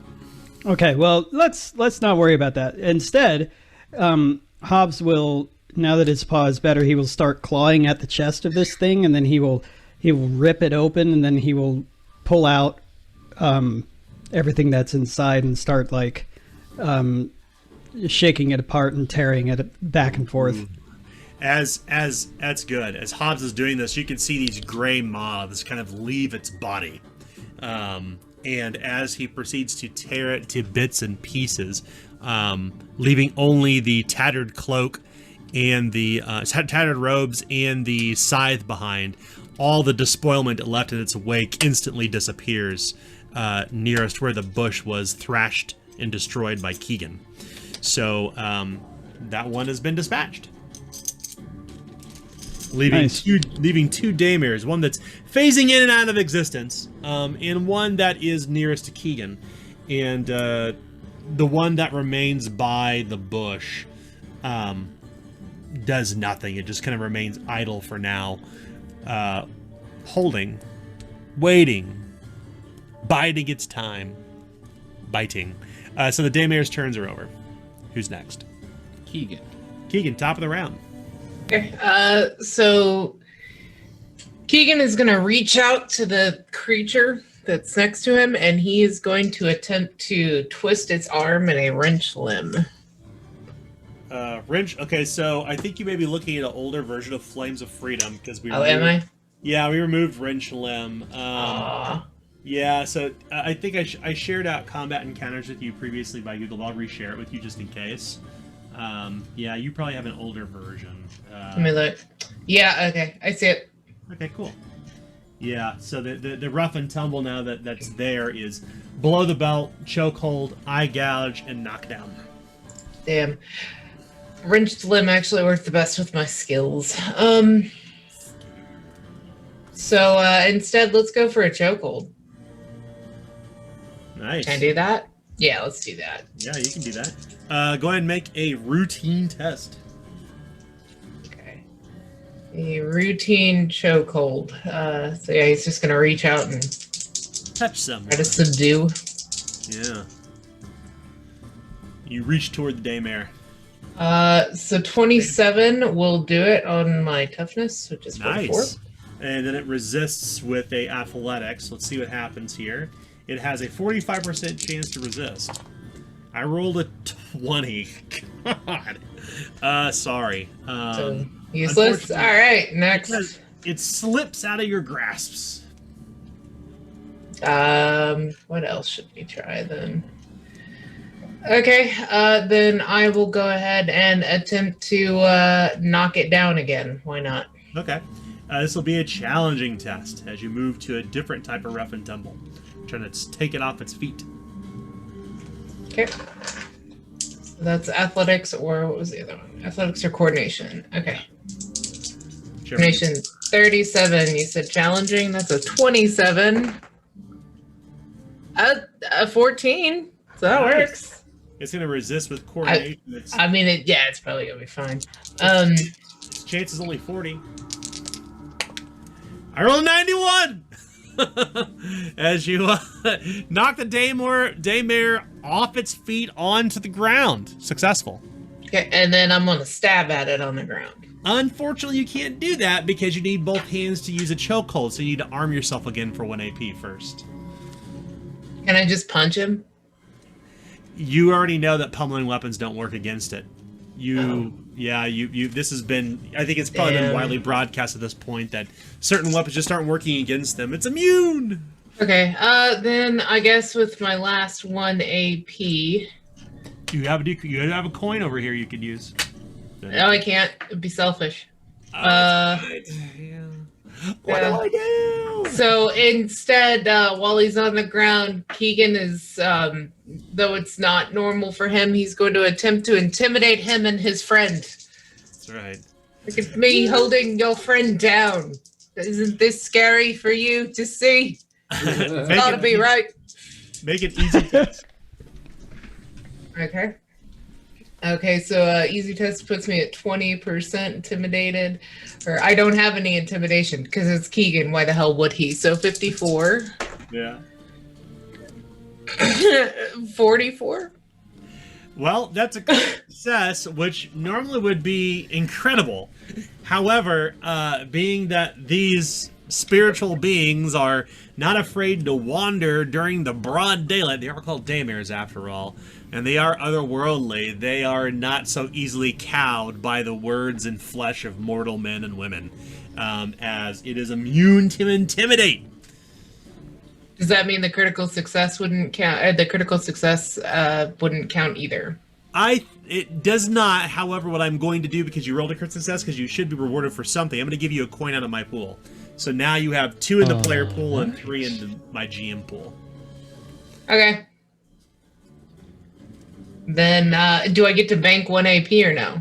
Yeah, you do. Yeah, you absolutely do. Okay, so that critical part will take the critical success part will. Yeah. Then I will go ahead, I guess, and bank it at this point because I got nothing else really to do for that 1 AP. So yeah. All right, that's a safe bet. So who's after Keegan? Collinsworth. You are in this case the Hobbs the Bear has dispatched of the daymare. So turning around and seeing that, although it's not Calvin, he still recognizes Keegan is in trouble. Hobbs will roar out at him as that is his new chosen. Nice. And then he's going to, depending on the movement or not, probably run towards it, but... What's its run? 21, so I doubt a charge of 14 will make it. The charge won't, yeah, but let me see what we can do here. So, 1, 2, 3, 4, 5, 6, 7, 8, 9, 10, 11, 12, 13, 14, 15, 16, 17, 18, 19, 20, 21. So, Okay, cool. you make it to there, yeah. So, at this point, Hobbs barrels across... Barrels. barrels down the hill, leaving Calvin in its wake up on all fours, his big shaggy fur wet with sweat and blood, splashing across the ravine, heading up the low hill, moving toward the other Daymore to help Keegan, passing by Osbert, this big hulking bear with this wet bloody nose and its injured paw kind of... It does owe a life debt to everyone at this point, right? Or Right. it is a Wookiee. It's not. But yeah, so you don't quite make it there, but technically you do have 2 coins in your pool. Um, You want to give me those coins? I know you all do. I think that we'll let the other players have a chance at them. I think You know, high level observation here. The coins have been used a lot tonight, and when you don't have them, it makes it really tough. yeah. And I haven't been hoarding them on my side by any means. We just got like a round where I didn't spend any. Yeah. So I always like to get coins moving. So, all right. So Hobbs' turn in. So Collinsworth is finished. Whose turn is it next? Calvin. Calvin, what will you do? Calvin is bleeding around 3. So, Minute 3. How many minutes you have left till you bleed to death? I have a 6 brawn bonus. Oh shit! So you're kind of you're not seeing stars yet, but you're feeling your life's blood weep out. Yep. So he's going to spend his turn moving towards Keegan, because he remembers that Keegan was given a bunch of medical supplies by the doctor. Yeah. So it cost me an extra AP, so I only move for like 14 movement. Yeah. So keep in mind that anyone can apply tourniquet provided they have a bandage. Yeah, I just don't have a bandage, and that's kind of the area of the fight going. So You don't want to use a dirty bandage? I don't have any bandages. You could use a dirty bandage from your clothing. Nah. Are you sure? Yeah, I already rolled only- 1-6 for an injury tonight. I'm good. It's only sepsis. Okay. 1, 2, 3, 4, 5, 6, 7, 8, 9, 10, 11, 12, 13, 14. Is that right? You said? 14. Okay. That's fine. That works. Yeah, so Collinsworth is Calvin is limping across the despoiled ground, or sorry, not the despoiled ground, the ground that you restored back to life with Spring's bounty. Yeah. Is kind of moving in behind. You can hear him behind you, Osborne, and you can see that his face is really pale, like he's clearly losing a lot of blood. He's moving slow because he as well has been gutted. Overall, a lot of combat conditions tonight, but most importantly, like, Collinsworth somehow miraculously escaped death, just as you did no more than a week ago, and looks like he's going to faint and fall over and perhaps die unless somebody saves him soon. So who goes after Calvin? After Calvin is Osbert. What will you do, Osbert? Osbert will move up. He's going to arm himself with his double-barreled pistol. Keep forgetting to do that. And then I will make my hustle action up the hill. 1, 2, 3, 4, 5, 6, 7. Yeah. Um, So that's and then- 2 AP. right. I will make a ranged attack on the Daymare. Okay. It will be a routine test. Actually, I'm sorry. Do you care if you hit, Keegan? I do care. Okay, so it's going to be a challenging test. Challenging test for simple ranged.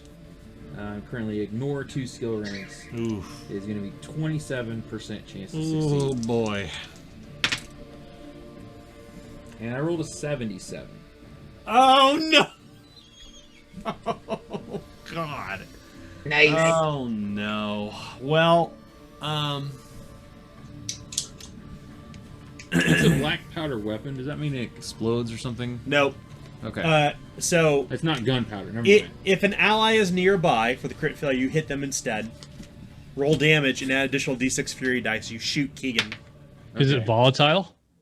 No, black powder misfires. I'll talk about it in just a second. All right, that's 11 damage. 11 damage to Keegan. Blam! You're shot in the back. God. What's your current damage condition track, Keegan?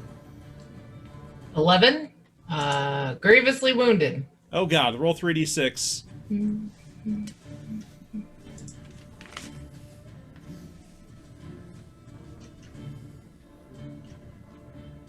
Sorry, Kay, go ahead and roll 3d6. Oh, me. Okay. Yeah. 4, 5, 6. There we go. Hey, got it. It's a weak weapon. Oh, okay, so it's only moderate. It's only Yeah. Okay. Oh, roll. serious. Roll. It's serious. I thought roll weak weapons only did percentiles. moderate. No, wait, no, that's pummeling. Sorry, I'm thinking different. I wonder if I can get my cam. Nah, I can't. I was gonna say, can I get my cam to show what my number is? God. Roll Fif- percentiles. 58. Oh no. Well, Middle ground. You're shot right in the neck. Hmm. As you are suffering from a neck spasm and you begin bleeding. Okay. This means you Cool. can't take advantage of weapons. And basically what that means is it's hard to kind of concentrate. So you can't take advantage of weapons or spells that have burst, cone, or explosion template effects. I don't have any of those, so that's fine. And you also gain 6 conflict because of the injury. Nice. And we need to figure out, because it is a black powder weapon, it also misfires. So go ahead and roll percentiles for your misfire. 58. Okay. Right as you fire it, the weapon is no longer now inoperable until you can clear the barrel after combat ends. Okay. So your double barrel pistol is now inoperable. Yeah, so to be clear, black powder whenever you roll crit failure with the weapon of the black powder quality, you also roll to see what happens with a misfire. So All right. there's no volatile on these weapons. It's Daymare's turn. Oh boy. Okay. Well, Daymare picks itself up off the ground, the one that is near Keegan. In seeing that that Hobbs is about to chase after it, it's just gonna close the distance on Osborne. So 1, 2, 3, 4, 5. Do I get it? No, I don't get an attack, I assume. You have pummeling weapons, I believe, right? Yeah, it's true. Never mind. I punch at it. You swing and you strike the husk true. You strike its gray kind of corrupted body, but it doesn't do anything. But you can feel like it strikes something solid. But its sun-bleached gray robes kind of scamper up the side of the hill toward Osbert. It spent 2 to get up. It'll spend 2 to charge, which I'll be using a coin for that, and I will terminate my attack with a melee attack for my other coin, as it it's a 70% chance to strike you. 93. Fuck. I got 1 coin left. Ooh, should I use it? Ooh, this is a tough call. I think I'm gonna use it. 5 coins in the player pool, 0 in the game master pool. 70%. Come on, nice. 84. I still missed. Okay, so the Daymare's turn is over. The other Daymare that's phasing in and out of existence across the battlefield near the bush that is growing with this big kind of tomato-sized berries and these green broad leaves. The bush far across here does nothing but protect the bush, and that brings the Daymare's turn to a close. It's top of the round. Who goes? Keegan. Keegan, what will you do? Okay, so let me make sure that where this changed, because I do have the old Yes. abilities. So I'm looking for charge before it had a jump aspect to it. Does it still have a jump aspect to it? So you can do it as part of a charge or a run. It costs no action points to do, and you can jump horizontally 2 yards for every 3 points of brawn bonus. 2 yards for every 3 point. Okay, I have 4 bronze, so I can do 2 yards, right? 2 yards for every 3 points of brawn, so you can jump 2 yards. Yes. Okay, so I would like to step 1 up and then jump over the area that's disgusting and charge towards Calvin. Since I can tell he's not doing so well. Oh, over here? Yeah. You want to leap over this? I'm sorry. Yeah, leap over the blighted area. Because Keegan, being a healer, would probably know that looks disgusting. Don't touch it. Yeah. So you're going 1, 2, 3, 4, 5. What's your total movement? Because I'm gutted, I will have 14. 6, 7, 8, 9, 10, 11, 12, 13, 14. So that's three action points to charge. But you do have 5 coins in your pool. It would take me 3 to bind, so that doesn't really... That's right, it would take you 3 to bind. Yep. But I can bind next turn. So. Okay. So you jump and limp your way over toward Calvin. And I'm bleeding too. And you're bleeding as well, yeah. So it's 1 minute down for you. And you can see you're both kind of looking at each other. You're both weeping blood. Calvin is like, he's pale as a sheet at this point. So whose turn is next? Collinsworth, or in this case, Hobbs. Right. So Hobbs is kind of ambivalent towards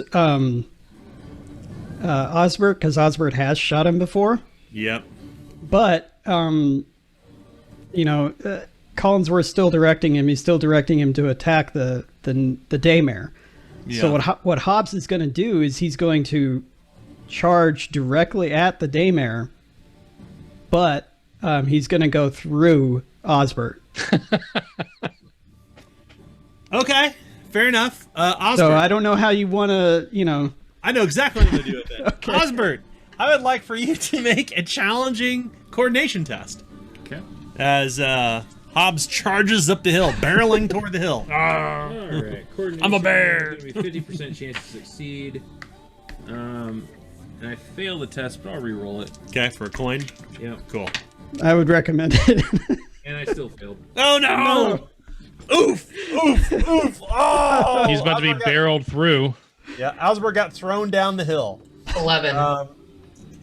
As you're standing, you're not on the ground. But we'll get to that in just a moment.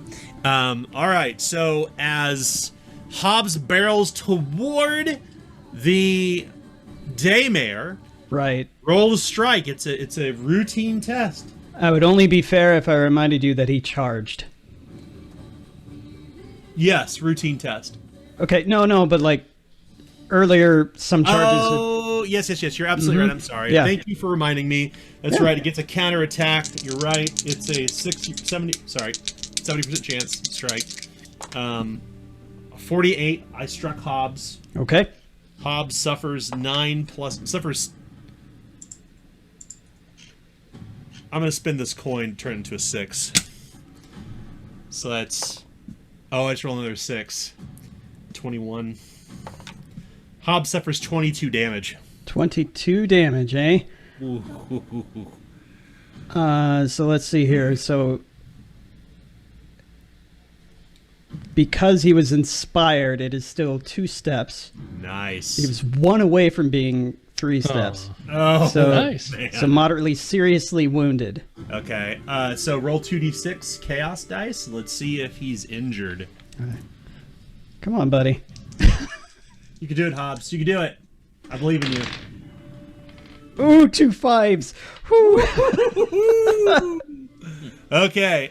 So now roll to hit. Routine. Okay. So routine will make it 75%.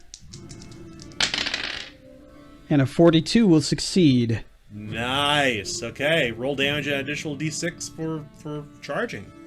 Okay. You have 5 coins. I have 0.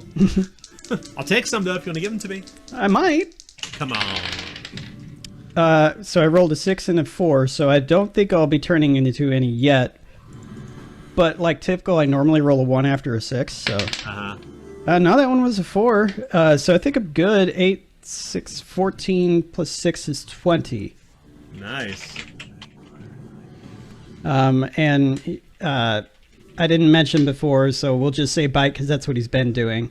That's it. So he is not going to take advantage of the strangling.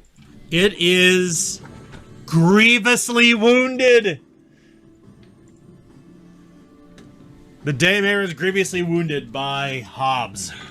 Yeah, and Hobbs tries to, hurt it even more, but, it's not, it doesn't get any injuries, so. Yeah. Yeah. So anything else you wish to do? So that was a charge and attack. Nope. Yeah, okay. All right, so who's after Calvin. Calvin, it's your turn. Calvin is bleeding round 4. Yeah, so the 4th minute of bleeding. How many minutes you have left until you die? 6. That's brawn bonus. So is it then 7 dies or is it 6 dies? It's once you exceed your brawn bonus in minutes. Okay, so I got like 3 more turns. It's fine. It's fine. Calvin is going to bank all of his AP in an attempt to assist Keegan when he, says, I'm bleeding here, and shows the cut above his eye, swollen eyelid. Because it's not obvious at this point. I mean, there's a lot of blood with head wounds. Sometimes you don't know, right? You got to clean it up a little bit. Like he's trying to do a little of that beforehand. He's like, it's like right here. It's like right squirting out at this point, and he's like, I think it's somewhere here. Like have owie here. Like just eyeball it, but I think I think you can see it. I acknowledge that you're trying to do the right thing, Calvin. But just to be clear, a caregiver never has to roll a skill test to apply a tourniquet. It's all right. He's going to do it anyway. Okay, fair enough. I appreciate that. That's if I had a coin, I'd put one in your pool, but I don't. I appreciate the roleplay stuff, so thank you. So who's after Calvin? After Calvin is Osbert. Okay, Osbert, because you start your turn in an area of despoilment, you need to make a challenging toughness test. Okay. 34% chance to succeed. I rolled a success. You succeeded? I rolled a 9, yes. Okay. You feel this intense pain, like this pain not in your bones or your blood, but something in your spirit. It's hard to describe. It's almost like you feel like you're in the middle of deja vu, but you kind of shake it off quickly and you gather your wits. What will you do? You are all the way over here down the hill. The daymare is just, up the hill beside you, and it is the daymare has been grievously wounded. It is having a difficult time standing. The sun-bleached robes are tattered. The husk is there's moths kind of coming out of the walking carcass. Okay.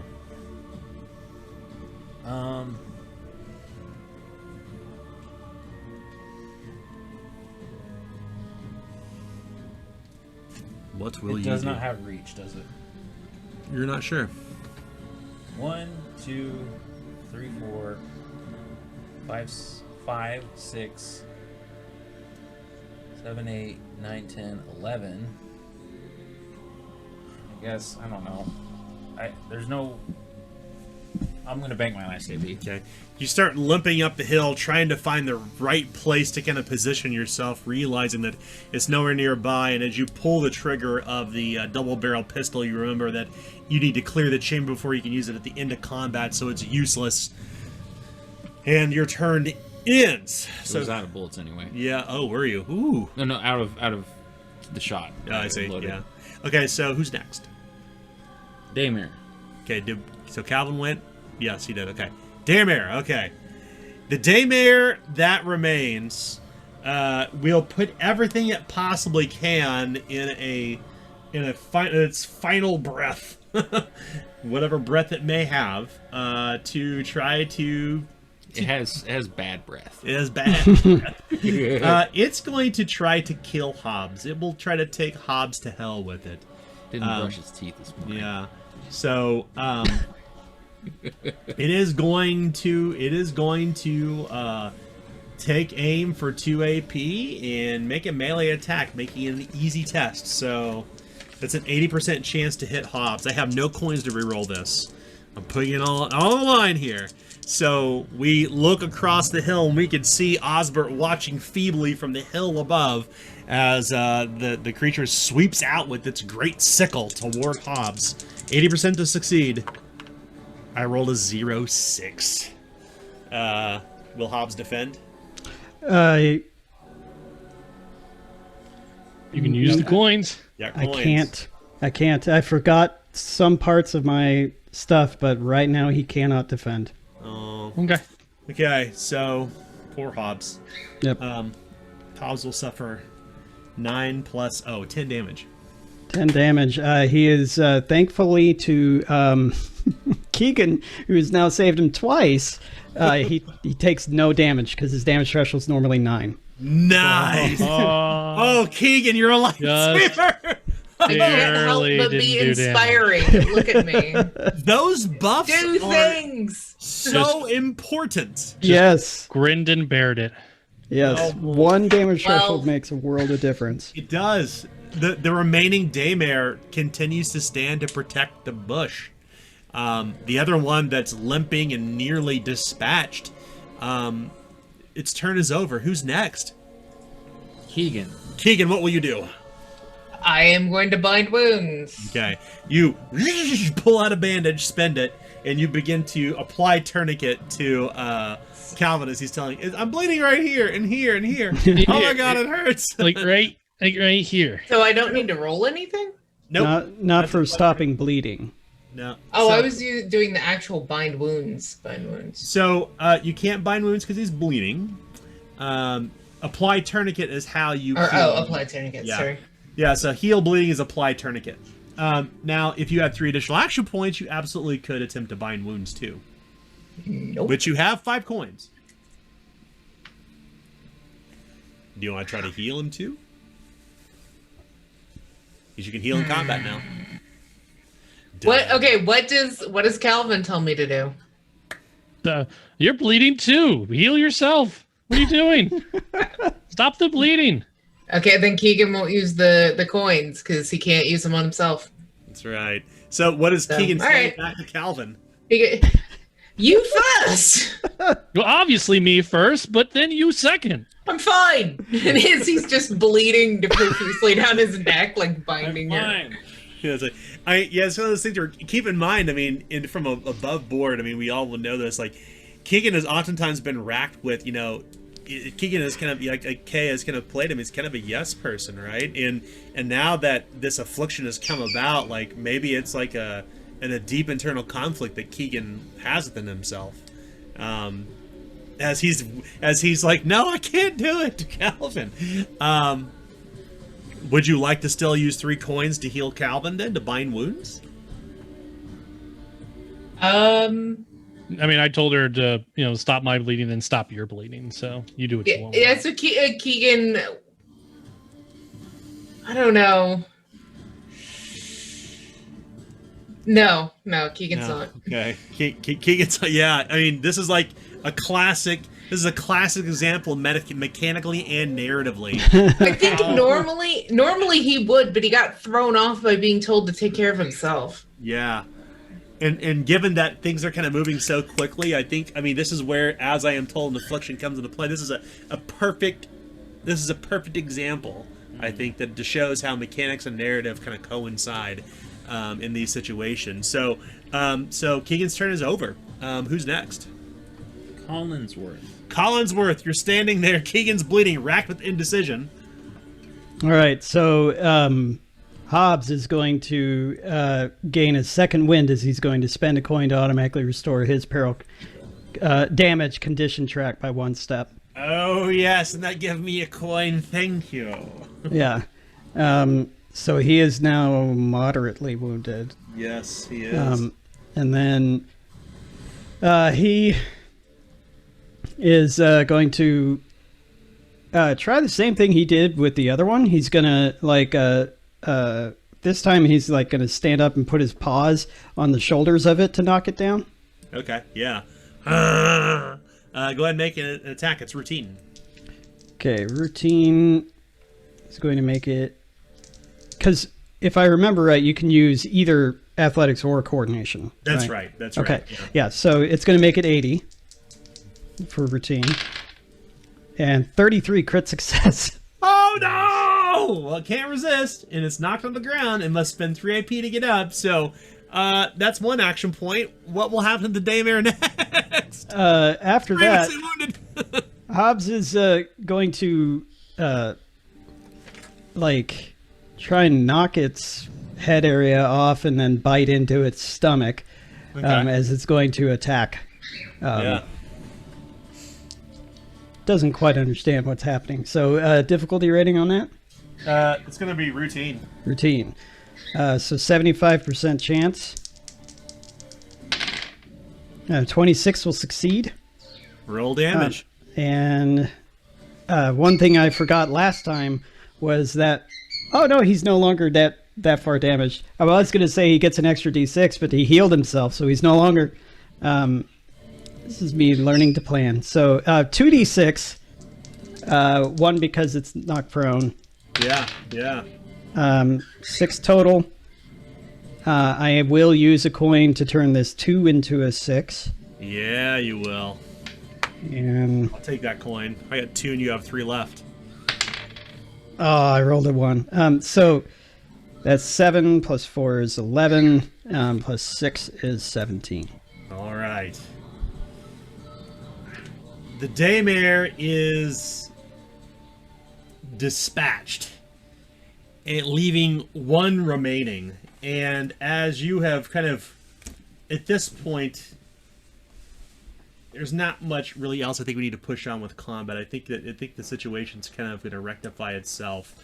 The final daymare, kind of like this gray husk of flesh and strange tattered robes, seems to simply phase out of existence, leaving all of you limp and tired and hurt and left to your own wiles in this strange piece of corrupted land just outside of Stonehold, no more than an hour, as you have managed to cleanse the area, as you bring the last bush to knife and fire, as you cleanse the area of the locals simply called the Knockers, but as you discovered, these daymares are despoiling the land and potentially could have came closer to Stonehold. So you've done something very good today. So you all collect yourselves, kind of a collective sigh of relief as you look upon one another as combat comes to an end. We did good work today. We will see the fruit of its labors for years to come. The crows still roost nearby in the trees, and the land still has the waft of death about it. But at least the grounds have been cleansed with spring's bounty, and as you bring that final and fourth bush to its end, it appears the daymers will not be back anytime soon. That's for sure. Mm-hmm. We should warn the shepherds to keep an eye out for these bushes and uproot them whenever they see them.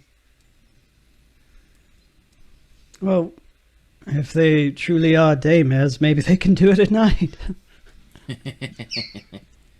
Keegan is pale as a sheet, bleeding on the ground. Oh yeah, Keegan, you should probably take care of that.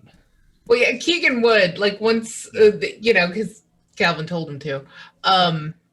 So then he would actually, but then he's going to turn to Calvin and I think I should possibly help you at this point. You don't look that well off. Keegan, once again, completely covered in blood, limping, falling over himself. It only looks terrible. I mean, I'm only technically moderately wounded. But we must take care of that. But yes. If perhaps we should find some clean water to clean up a bit, and then you yes. can. take care of the rest of the wounds. Right. You kind of move further, a little bit closer to Stonehold through the rough ground. It's literally it's literally noon when this happens. The sun is still high at its apex. It's still pretty warm out, warm for the north at least. And you come to a rivulet of clean water as you kind of cleanse yourselves off, cleanse your wounds. Hobbs takes a long lap from the creek. And Keegan, who you want to heal first? Not myself. So probably Calvin. Okay. So Calvin, your modeling, it's a routine heal test. Okay. So my heal skill, I should probably know this off the top of my head, considering how often I use it now. 64. Yeah. Nice. So 74% chance. It's a 72, just barely, but it works. I'll take just barely. What's your intelligence bonus? 6. 6. Okay, so you move one step up the damage condition track, Calvin. Sweet. I am now Sure, only spin the lightning. bandage too. Yes. So you collect yourselves where you're at, not far from where you fought the daymares, where you'd beat away the folk tales of the local northerners, the Danish. Hobbs was also injured, right? Yeah, but remember, it takes 3 times the amount of materials to heal right. an animal. 3 bandages. Okay. You know that with a little fortune, Hobbs can heal himself over time, i.e. 1 a day, but I don't know if we really want to do that or not. It's your animal. Well, I mean, we'd have to keep track of those fortune points if we really wanted to do that. So, yeah. I'm just letting the group know that is an option, but, in order to do that, he can only do it once per day, but also we would also need to give Daniel that extra coin. Is Collinsworth injured? If we decide to do that. How bad off is he? He is moderately wounded. And how many bandages are there? How many do I have left? 7. Okay. I mean, how you care for your bear is up to you. I could also do dirty bandages, and that just has the chaos effect, potentially. Is that 3d6? Is 3 bandages? I would assume so, yeah. No, Collinsworth would have a problem with using dirty bandages on the bear. Okay. I want my bear to live. Big bandage. Right. And Collinsworth would absolutely want his bear healed, but, that's his opinion. Keegan's like woozy, kind of standing there looking around. He's looking at his medical supplies, looking at Hobbs, looking at Collinsworth, like, So, whoa. Keegan, why don't you heal yourself before you heal anyone else? Oh. Or we could have the doctor take a look at it back at Stonehold. Yes. Suppose that would be fine. We haven't made it too far here yet. Yeah. Well, actually, sorry, you can't heal me until the injury's dealt with. Oh, well, I could treat your injury, too. We'd have to perform surgery. So we can do that back at Stonehold with the assistance of the doctor. Why try to perform surgery out in the field when we can walk back for an hour? Okay. I mean, I have a surgical kit, but yeah, no, that probably makes more sense, Right, because I figure if the It doesn't doctor make makes sense this logically, the like- roll and you assist, it's almost guaranteed. You're only an hour away. May as well just walk back. So, coming back to Stonehold, it's fairly busy-ish. I mean, there's people in the city at least. There's people in Stonehold, I should say, that are kind of going about their general business at least. Sorry, wrong tune. So did those daymares leave behind their sickles, or did those go up in ash too? No, they left the sickles and the tattered robes behind. Okay, I'll take one of the tattered robes as a trophy, as one of my deeds. I love it. Okay, that's great. No, that's good. I'll definitely take a tattered road and a sickle. Like Calvin's collecting all the occult shit. Are you kidding? I want to display this tattered robe on my person to show what I've done. Yeah. As a thing. Yes. Yeah. Nice. There, each trophy is a story, right? So you return to Stonehold.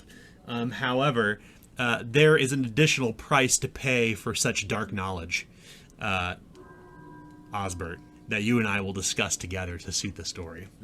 Above and beyond the 9 conflict you suffered last game session. Right. Such great power given to lead you to what It allowed us to see these things during the day. to find them we during the wouldn't day, even right. be able to fight them. Yeah, your Faustian bargain is his affliction. He has as an affliction, and there will be an additional price to pay for that. A dark boon was bestowed upon the party. Yeah, upon you. Just to be clear, All for it. upon you. No, I wish I wish me and my companions could see the daymares. Yeah, If you recall. yeah, that's right. So, you return to Stonehold and have not yet prepared to leave to the Sentinel Pines, because you know that between here and the Nameless, the Croak, Pictish tribe is between you and them, as Abigail had mentioned. So between you and finding Credence the Nameless, there is still the Croak to deal with, and you know you must travel east to do so. You return back to Stonehold, a bit worse for wear, but you've gathered kind of some new terrible... You brought back a story and some lasting wounds, but I think we'll go ahead and wrap up here for the night. So we played for what, 2.5 hours? So Do we want to resolve all the healing now or next session? I think we should. Well, we can do it now. Let's do it all. Let's resolve some tests now, just to kind of get out of the way. Do you want to just do it above board quickly or in character? I think we should do it above board. Okay. Here in Stonehold, where you can hear the pealing of the bells. So let's first start with injuries, because injuries are the ones that are always kind of the toughest to deal with. And we are going to have to roll for this, just to Yeah. Yeah, I'd still be moderately wounded if that matters. Yeah. So before we kind of get into all this, let's talk about injuries. So first off, who suffered an injury? Calvin did. Keegan. Okay, Keegan, what kind of injury did you suffer? He said it was Swollen eyelid. I'm sorry, what was that? Swollen eyelid. Okay, that's a moderate, I believe, right? Yeah, it's a moderate injury. Yeah. So moderate injuries require a treat injury. Who's going to treat Calvin's injuries first off?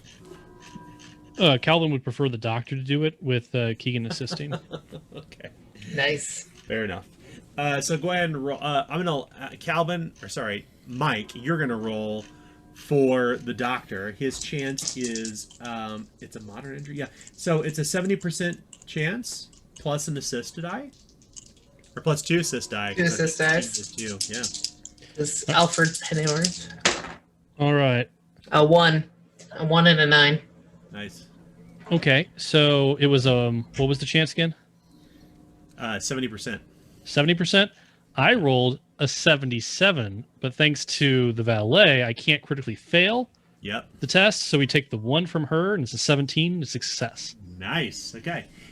So you're now in recuperation, and it's going to require a total of 5 days to recuperate from your injury. Well, that's not too bad. Yep. So let's now treat Keegan's injury, which also was a moderate injury. Doctor, same thing, 70%. We'll have K roll this time. Okay. And then roll your own assist dice if you like. If I can assist on my own injury, hell yeah, let's do it. Hold on. I think probably not. I just thought about this. Probably not. I mean, technically it says heal thyself physician, right? So couldn't I just do it to myself and have him assist then? So to be clear, physician heal thyself will move your chances down 1 step. So you can, yes. Is that what you wish to do?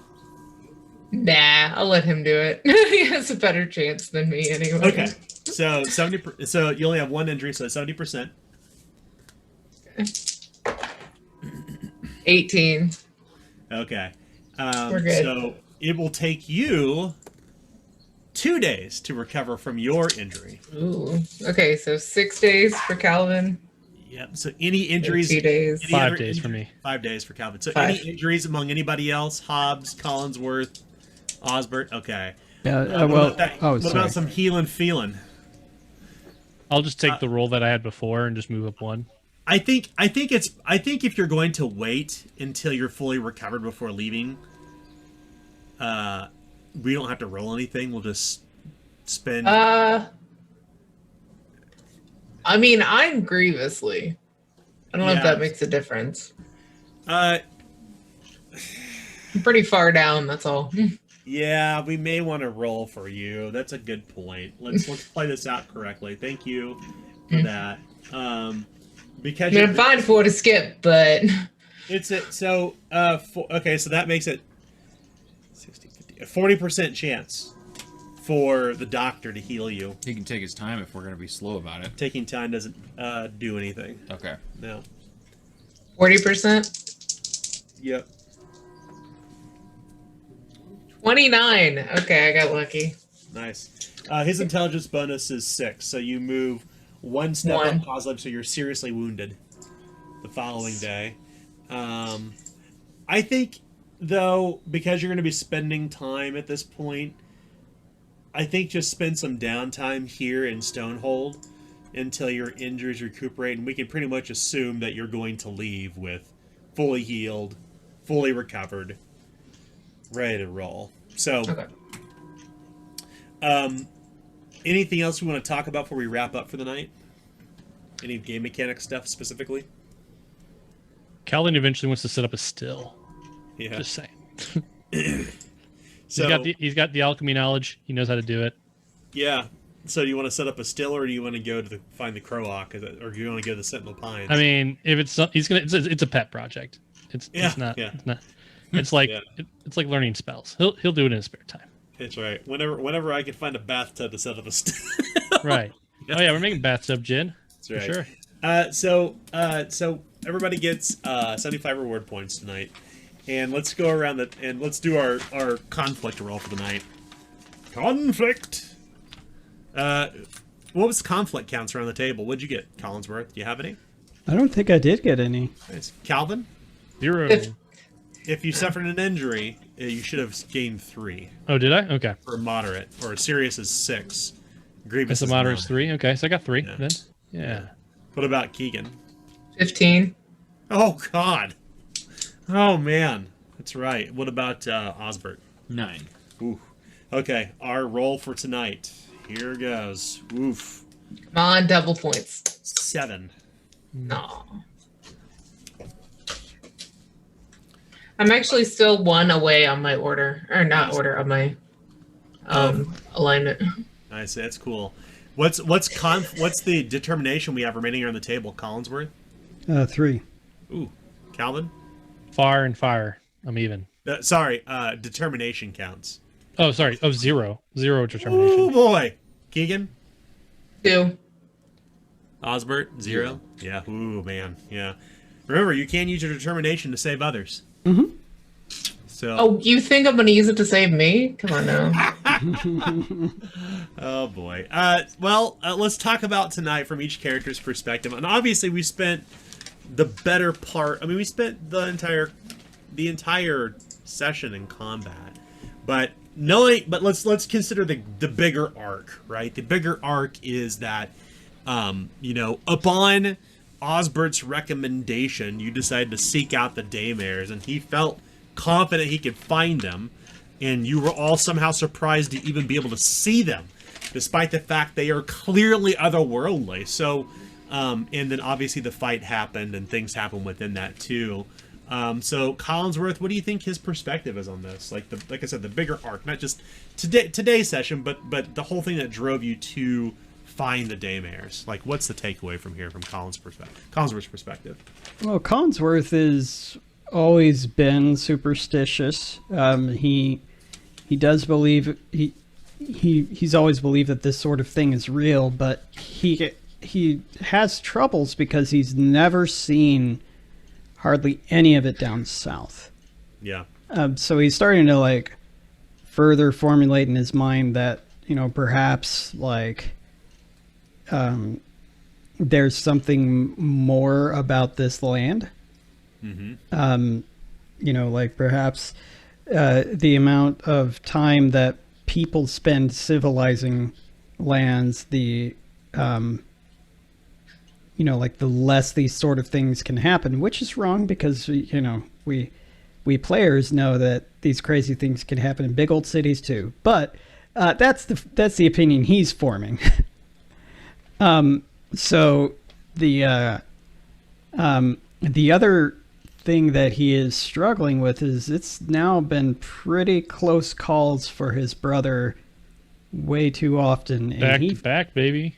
he feels like maybe he's been a bit distracted when fights break out, and he needs to look after his little brother a little more. Yeah, that's a good point. I mean, I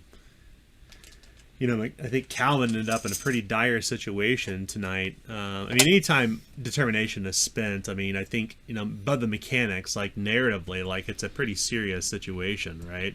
You somehow manage to barely escape death. It's like somebody moving out of the way of an out-of-control car. How many times will they get that chance before they're dead? And I think all of you have certainly been through that at this point for your characters. But it's like that close call was a little bit too close for comfort, right? Calvin probably recognizes his luck is going to run out soon. So, or maybe Sal Collinsworth probably sees it, I'd imagine. But yeah, go ahead and give yourself 50 reward points. Let's move next to Calvin. You're the one who kind of got I think out of everybody tonight, you were the one who kind of came out with quite a bit of loss. Yeah, I mean, it was a loss, but I mean, Calvin has as many fate or determination points as Keegan and Collinsworth have, so he's fine. I mean, maybe we'll have to eventually retire the character if he starts, gobbling up too many. But I mean, overall, I mean, Calvin sees today as a win.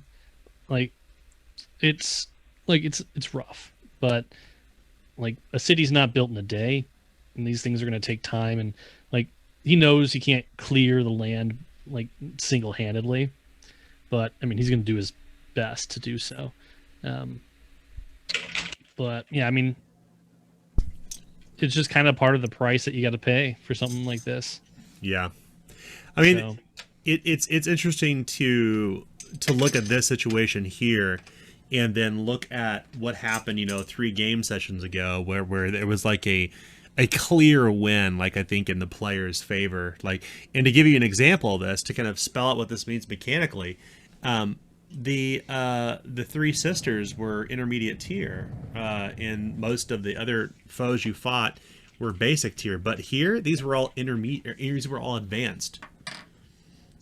That's why it was a tough fight. These were all advanced tier. They're advanced medium risk factors. So, with a little bit of additional kind of narrative fun stuff, like the bushes having to be cleansed before you can really hurt these things. So.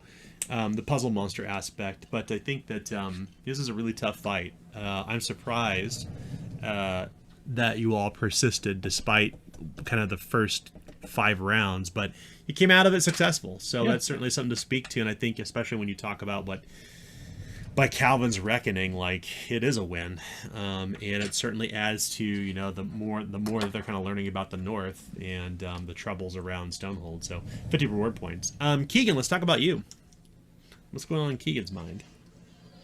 Not much, to be honest. He's kind of fallen into this I am a tool to be used role, and that's what he finds himself falling more and more into. So honestly, he's just doing what needs to be done, or what's being told to him that needs to be done. Because he's insecure, doesn't know how to handle any of this. Once again, kind of isolated guy growing up that didn't have to deal with this kind of stress, or this level, if you will. Do you think that this is the direction that the character will continue to grow in? Do you think anything will impact that over time?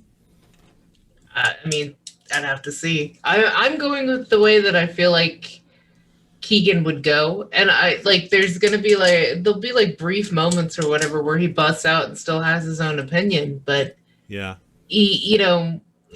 he grew up like writing people's books and things. He's a glorified accountant when it comes down to it, and he's fighting things that are incorporeal unless you destroy a bush. Like, he has no depth right now.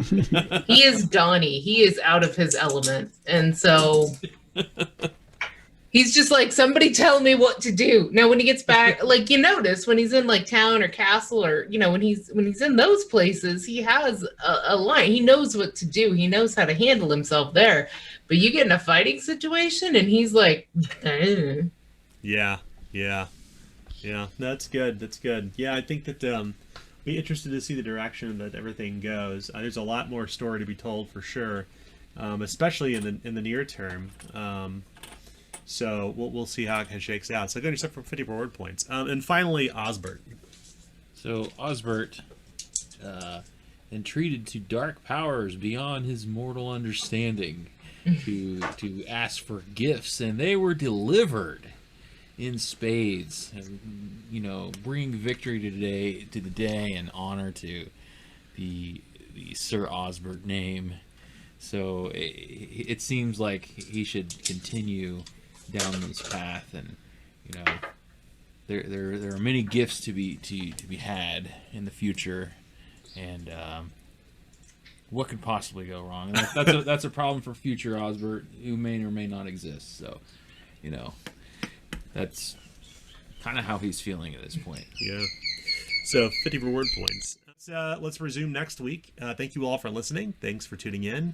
This is our first video session. Come back and see our faces next week. Listen to our voices. They'll actually see us waving them goodbye instead of just hearing us wave them goodbye. You can never hear the hand waving, but I always like to think that they can. One hand clap. I wave goodbye to everyone every week, even though like we still continue talking off camera. It doesn't make any sense, but no, I can't help but not. I know. I know, me too. Bye bye. Yeah. Bye bye. Bye bye. All right. See y'all later. Bye-bye. Thanks. Bye-bye. Bye. Bye.